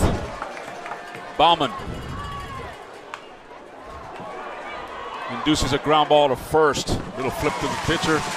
Hoover to Bauman, one down here in the bottom of the fifth inning. As we welcome back Chase Snyder. Man, I leave for 10 seconds to go get a bottle of water. We already have one out. Ruff retired. Thank you, Johnny Baeza. Taking over for a couple pitches. Johnny's done great work for Texan Live and NFHS. Ball one. Was that? I met you at the state basketball championships in San Antonio. I think we did the state tournament together in 2018, 19, I believe.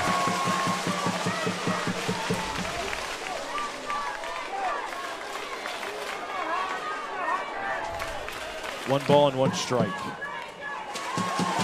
I haven't seen you since then, even though I've heard you a lot on Texan Live. Been doing a lot of work lately for Texan Live, and just love the variety of sports that Texan Live provides. You know, the NFH, the state tournament here, and me being a mile away, this is just convenient, enjoyable, and happy to be here. You got a better commute than us. Yes, I think that I do.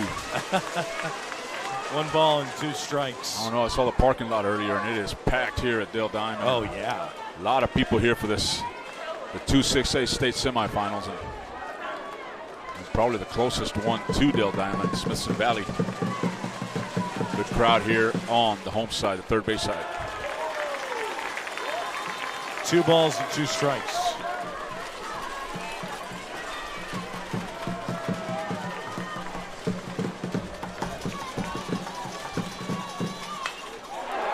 High fly ball into right center field. What a catch. Alex Stowers. Boy, the fans, you can see them hold their breath. They thought Stowers was going to go over the head of Stowers, but Stowers casually sprints to his left and makes a running catch in right center field for a nice play.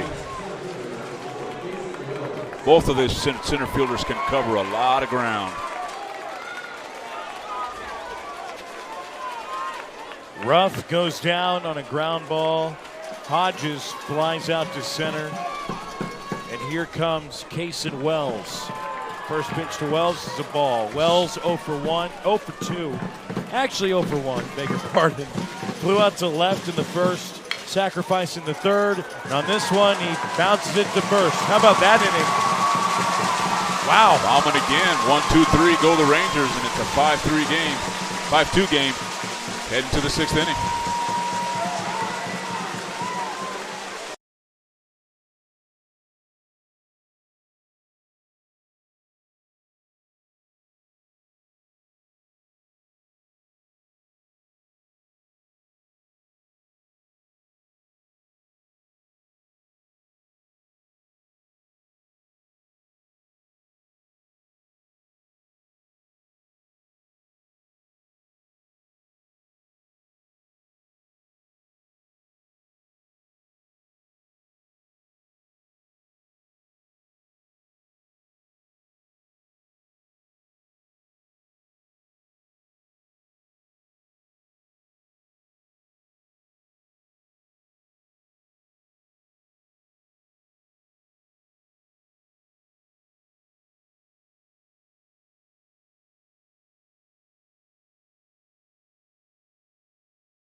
Well, after that quick 1-2-3 inning, we go to the 6th. Chase Snyder alongside Johnny Baeza.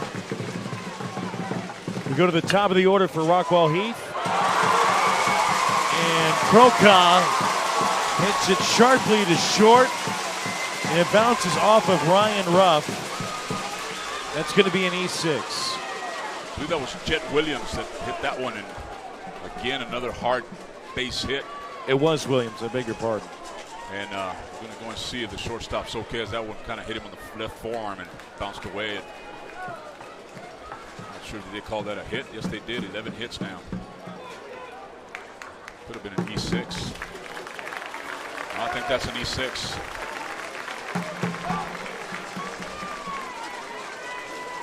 It is an E6. Fielding error by the shortstop. Oh, that was a hard shot. Jet Williams. Rockwall-Heath hitters just hitting the ball and hitting the ball hard. Just to all field.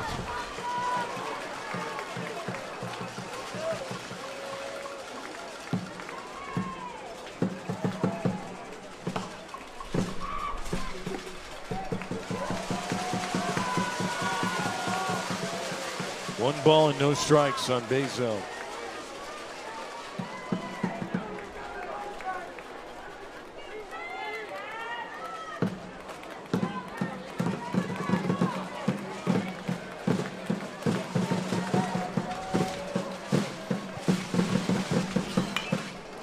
1-0.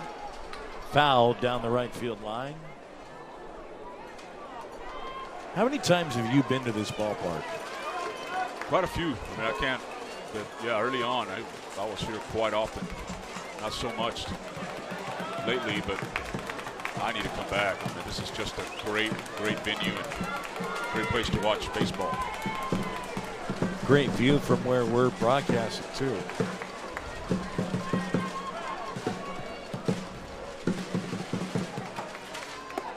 Up and away.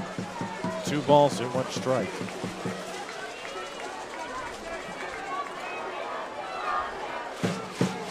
Give the UIL, I mean, just an idea. Try to play the Jeff Van Gundy role here. Try adding concerts after high school. Oh, semifinal why games. not? You can get some high school bands coming out here to perform. Maybe some music groups or something from high school. That's Add a actually little bit more entertainment. It's actually a pretty good idea. Why not add to the fun?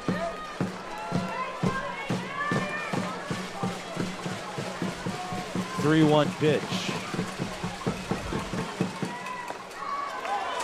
is a pretty close game when you talk about concerts right now. A walk here with nobody out. Now it's first and second.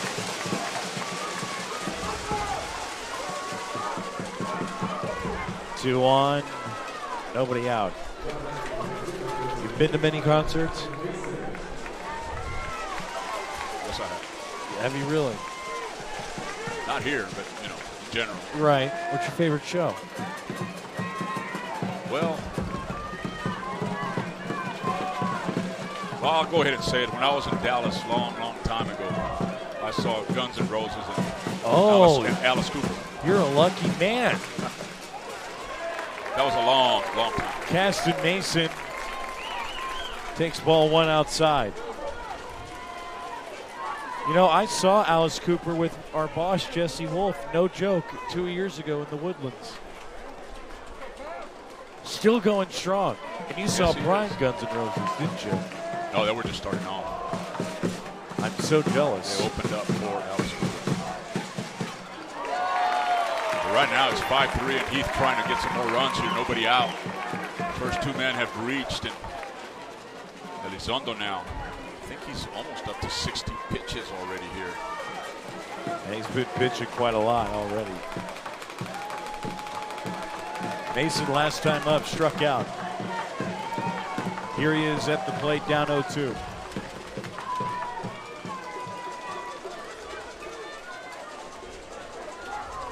We're 2 minutes away from 10 o'clock Central Standard Time. 13 hours of straight baseball here on the NFHS network. Yeah, 58 pitches so far for Elizondo. Between him and Taylor. 0-2, swung on and missed.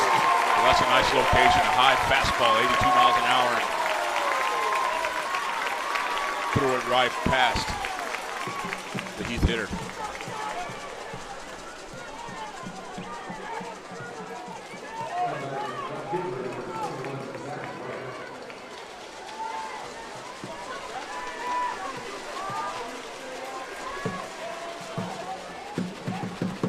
Here comes Reich.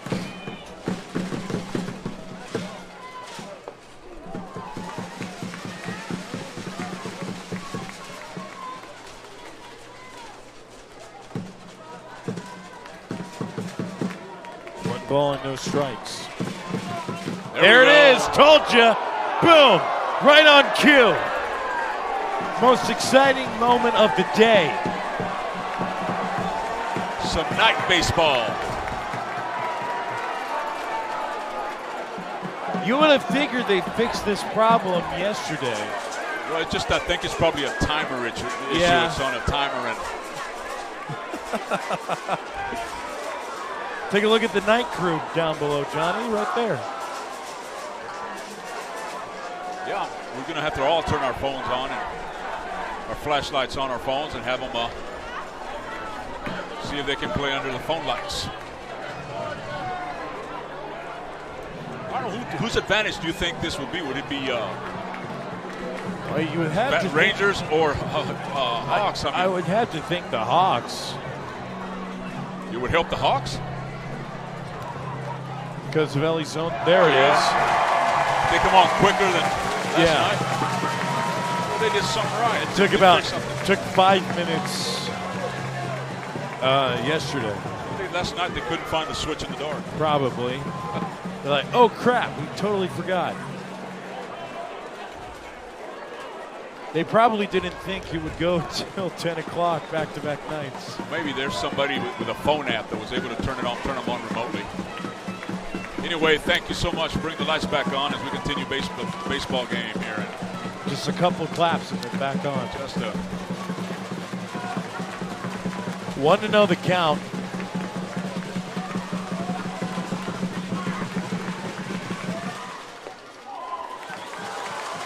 Nice pitch there right at the knees, but unable to frame that pitch. Reich. Zach Reich up in the count 2-0. Doubled last time up.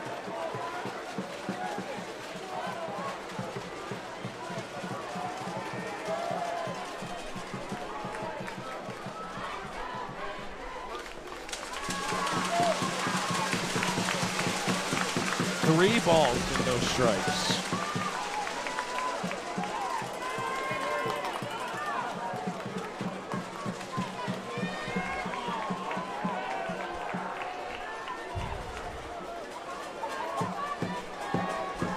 This is the 15th at bat for the Hawks here in this game with runners in scoring positions. They're 5 for 14 previously. So a lot of base runners for the Hawks here tonight. There's another one that the bases are loaded with 1 out. Wow. Rockwall-Heath has the bases loaded here in the top of the 6th. Williams to third base, Buzzell to second, Reich is at first. These umpires keeping a close watch on that dugout. As again, asking players to stop leaning on the rail. There's going to be a change here. Al Hubert's number 7. There's a courtesy runner over at first. Waiting to see who the courtesy runner is. Number 4.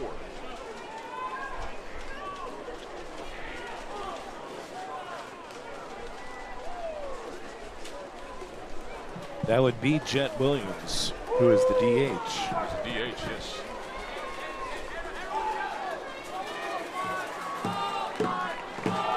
More speed on the base pass for the Hawks now. Bases loaded, 1 out. Elizondo here in a 1-out jam. Bases loaded jam.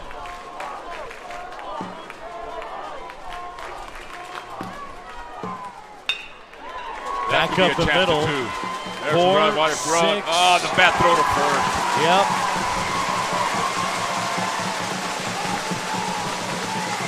There's runners at the corners. 6-2 Rockwall-Heath.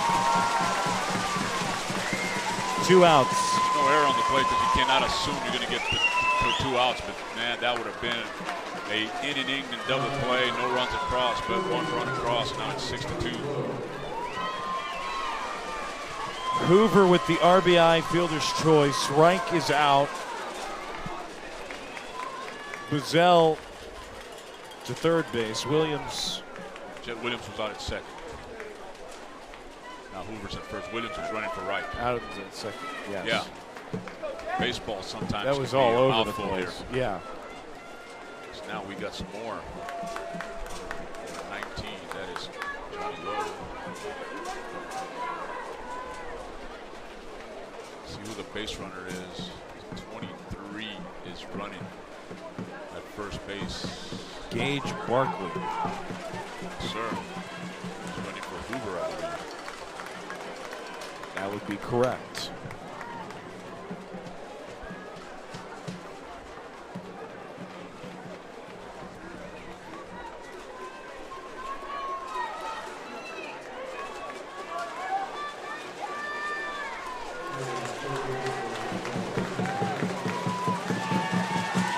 runners in scoring position, 5 of 16. Those are 5 base hits, but he doesn't show the actual contact that they make to drive in those runs. Yep, absolutely. On fielders' choices. So the Hawks doing what they need to try to advance.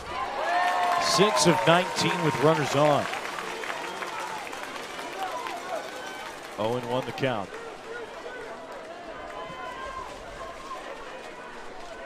And in comparison to Smithson Valley, they're 0 for 3 with runners on. And all 3 of them have been in scoring position.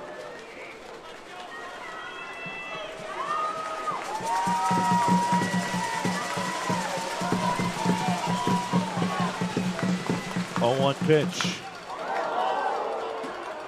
Watch out. Yeah. Remember about making contact with the power? Man. Yeah. That's a major league line drive foul ball to the left side.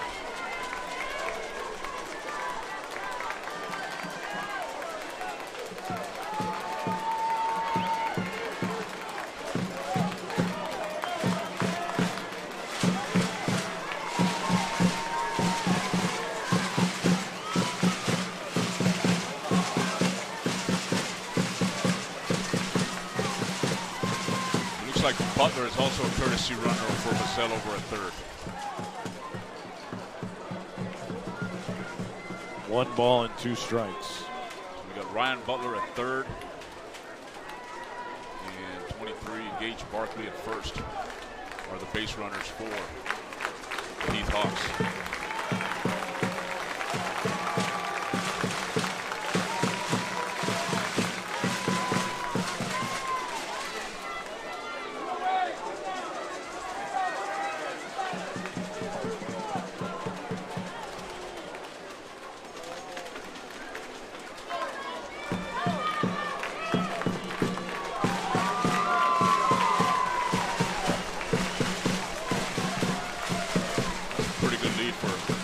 Over at first base. Yeah. Count is now at 2-2. Yeah, well, that was a close pitch, but I believe it was just a bit outside. He's called that a strike previously, but this time it's ball 2.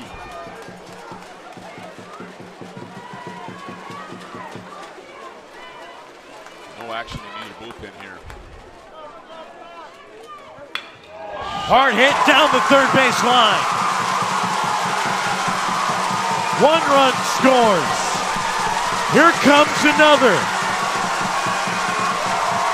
RBI double for Johnny Lowe. And it looked like he was going to hold up Barkley at third base, but I think you can't see the corner out there. Brooks bobbled the baseball and he was able to send him home. And that's a big 2-out extra base hit for Lowe. He's got, what, 3 RBIs now? I know he's 3 for 4, beg your pardon. 3 RBIs and a run scored. That's a big one here with 2 outs. And I'm going to come out and talk to Elizondo here. As now it's an 8-3 game. 8-2 game, excuse me. Johnny Lowe making it, throwing his cap in the ring for the Academy Sports Player of the Game. As Elizondo is going to be replaced, and we'll see who will be coming out to relieve Elizondo.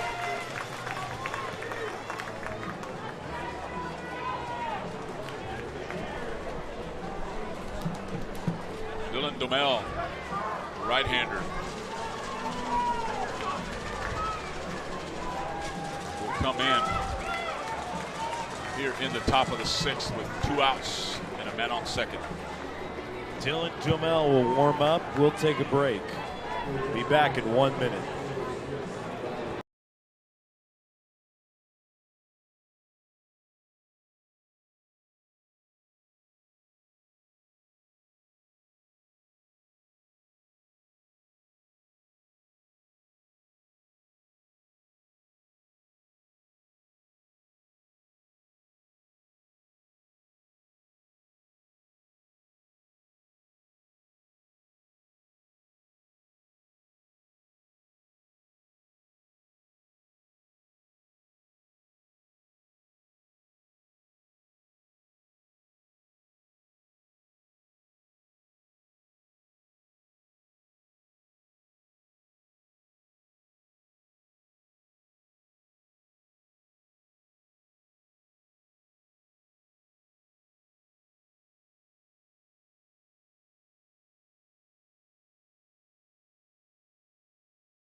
We're back here on the NFHS Network. Chase Snyder alongside Johnny Baeza, Dylan Domel. You get closer every time, Chase. So what is it? I'll give you an E for effort. Baeza? Baeza.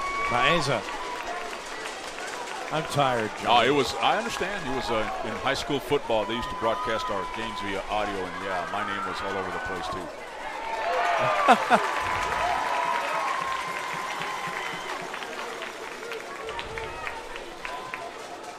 Nice pitch for a first pitch strike there by Domel as he gets the call. Breaking pitch at the knees. Taking on Caden Five-Ash. That ball is outside. And now rounding third, headed to the plate is low. The throw is in time.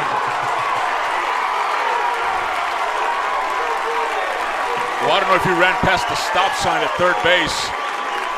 And coach not too happy with him trying to score from second on that pass ball as he just tells him to go back into the dugout. Man, he was and boy, that was an aggressive tag there at home by Domel as he thought Lowe thought he got his feet on the plate before Domel made the tag up high. But that's going to end the inning, and boy, what an aggressive base running there by Heath. Wow. We go to the bottom of the sixth. Chase Snyder and Johnny Baeza. Be back in just a moment.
We're back here on the NFHS Network. Chase Snyder alongside Johnny Baeza. What am I doing? Baeza. Yeah, and it's Arguello leading off this inning. There you go.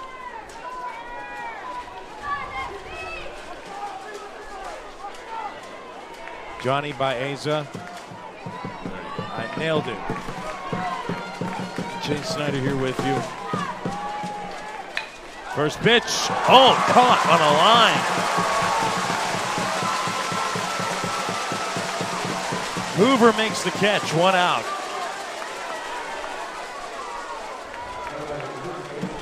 Just this Heath defense, just that decision to go to second is the only flaw here tonight for Rockwall-Heath in this 8-2 game. Here's David De Hoyos. And De Hoyos on the first pitch flies it out to left center, and it's caught for out number 2. Wow, 2 pitches, 2 outs here for Bauman. As Cameron Hodges is in the bullpen warming up. Here comes and if Garrett. They keep swinging at the first pitch. He's not going to have much time here to warm up. Here comes Garrett Brooks.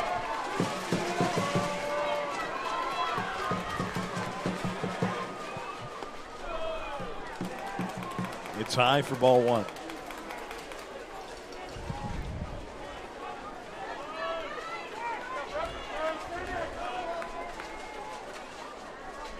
Through 5 2/3, 1 hit, 2 runs. One of them earned a walk, a strikeout.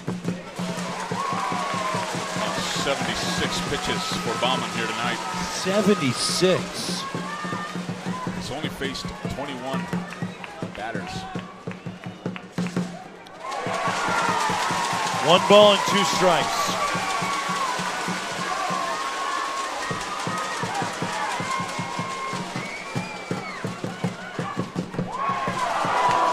Oh, he was already running to the dugout. Yeah, he sure was. Guess the pitch was a little low.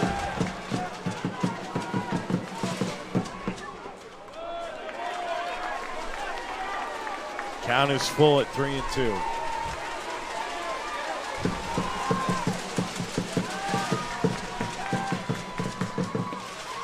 Three-two pitch, low and in. Boy, you saw the difference that call made. Instead of a strikeout inning over, it was a couple of more pitches, and now it's a 2-out walk. That would have been a 6-pitch inning for Baumann now. He's got to throw at least one more. That'll bring up Ethan Gonzalez, and Gonzalez slaps the first pitch foul. Strike 1.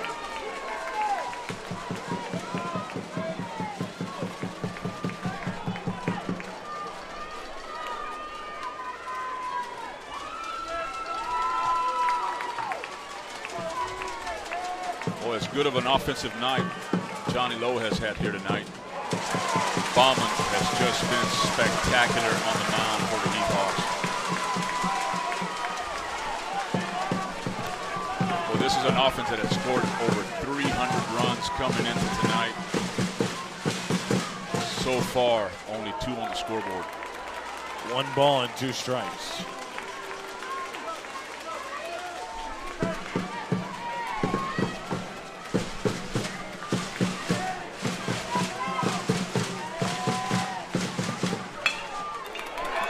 Up the middle, what a diving stop at short, shovel to second. Not in time. I think that was a good call. I think it was there in time, but the throw was behind the second baseman. He had to get his foot off the bag to try to make the catch. So, runners at first and second, 2 out, and there's going to be an argument here from the Heath coach, but I believe that's the right call. I think his foot was off the bag.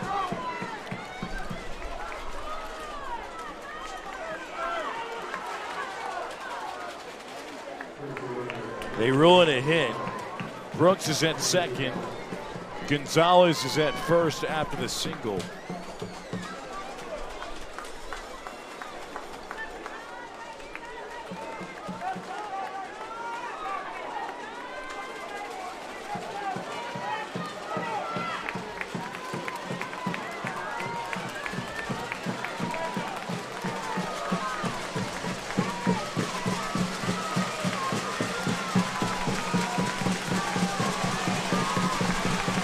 Two on, 2 out.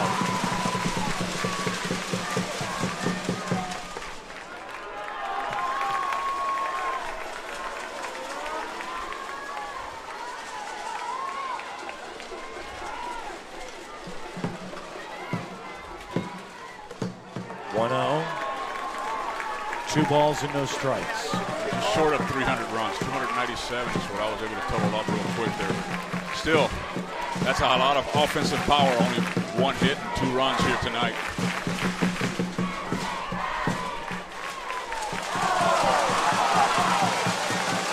Two and 1. Generous call.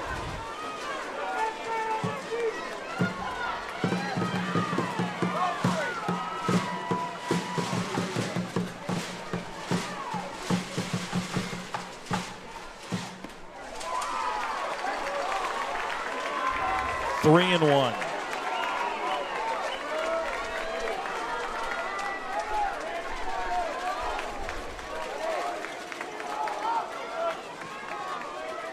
Two outs.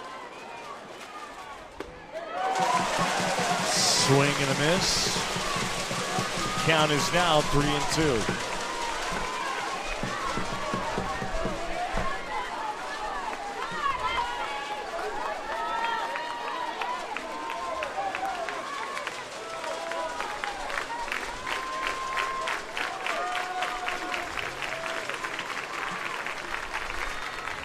Runners will be going on this pitch. Ball 4 outside.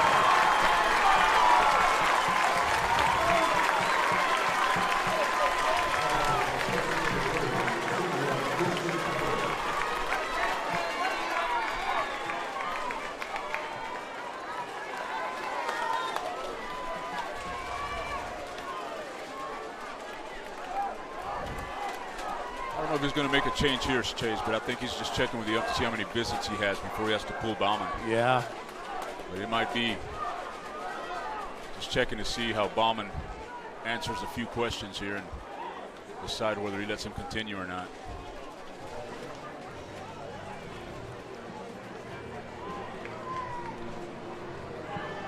Interesting situation here with the bases loaded. 2 outs. Bauman would love nothing more than to grind out this final out before going to the 7th.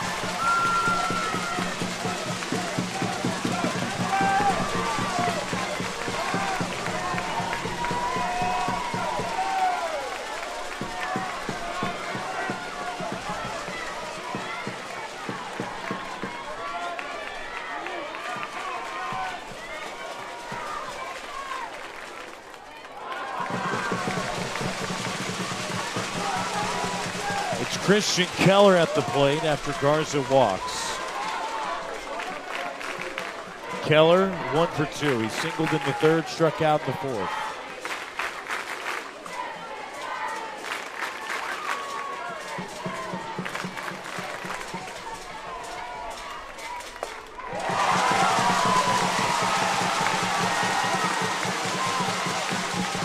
Nothing in 2.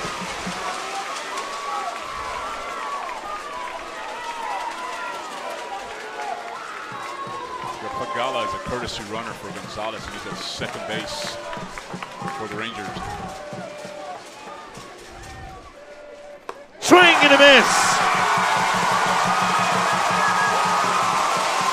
Well, he said the right thing. He answered the questions the right way. The coach let him in, and he finishes the inning. And that is 5 left on base now total for the Rangers.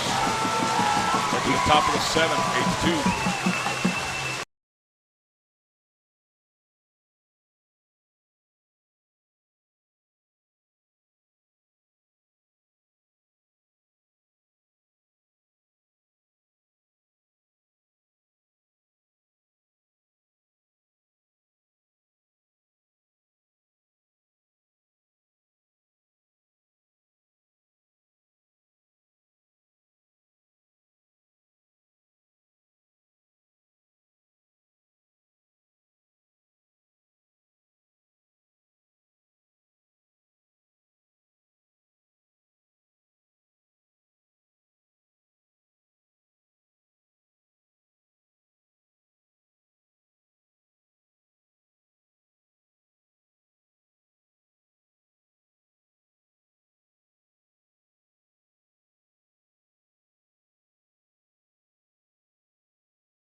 Johnny, We are about to enter the last half of hour number 13 of the hours you and I have worked today. Yes, sir. We got one full inning left. This Smithson Valley being the home team. Up the middle. And not in time. E6. What time the ball was hit back to Domel, and Domel did not make any effort. Thought he might be able to have a play, and he just let it go through and let his shortstop try to make the play. And the E6 has the leadoff man on. They're actually going to give him the single. I think they're going to give him the benefit of the doubt with the tough play. A good throw would have had him, but I guess they give Five Ash the single.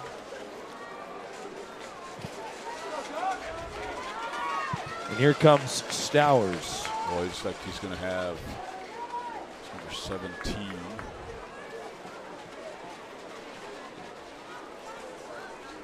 He's going to be batting for Stowers, and that is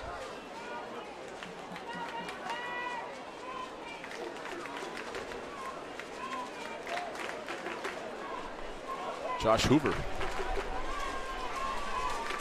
That's the three-star quarterback, Josh Hoover. Yes, sir. He's 11-0 on the year, too, pitching-wise here.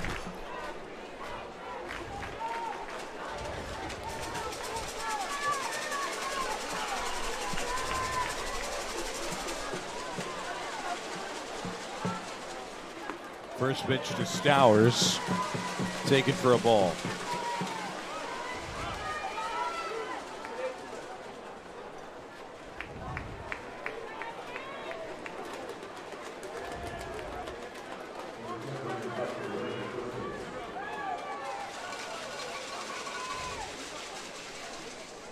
One 0.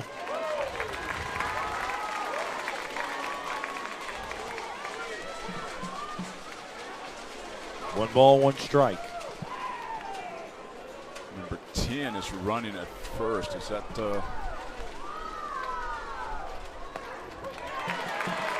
Ryan Butler?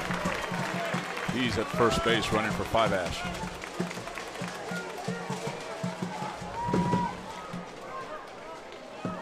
One ball and two strikes on Josh Hoover. So in 4 pitches, Domel has tagged a run out at home and is running at first on an error.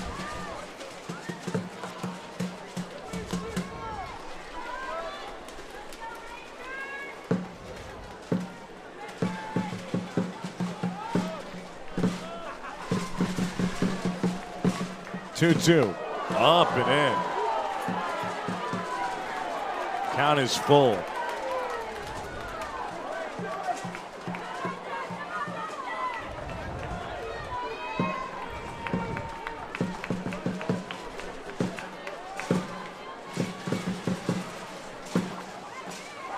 Swing and a miss. Down goes Hoover. 1 out.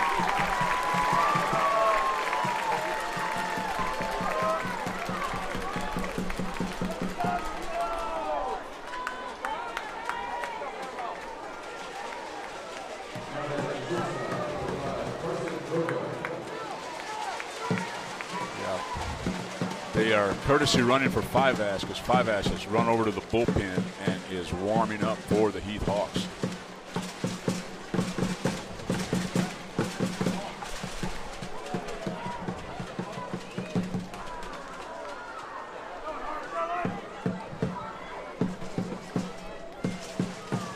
Carson Croca is at the plate. Strike one. The winner here will face the Keller Indians in the 6-8 state championship game. And earlier in the 3A state semifinal, it was Corpus Christi London over the Brock Eagles, and Malakoff were the best Tigers to this afternoon as they defeated Gunner. And it's Corpus Christi London versus Malakoff in the 3A state championship game. 0-2.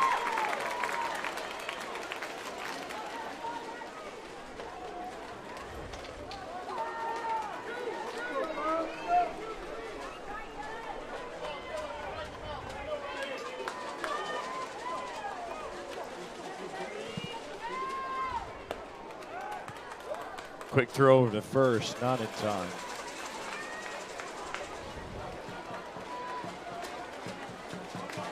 One ball and 2 strikes.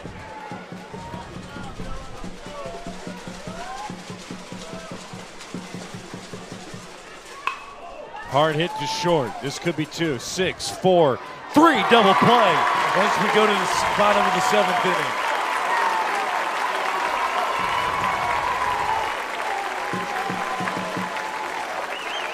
Rockwall-Heath is 3 outs away from going to the 6A state championship, where they will take on Keller. We'll be back in just a moment.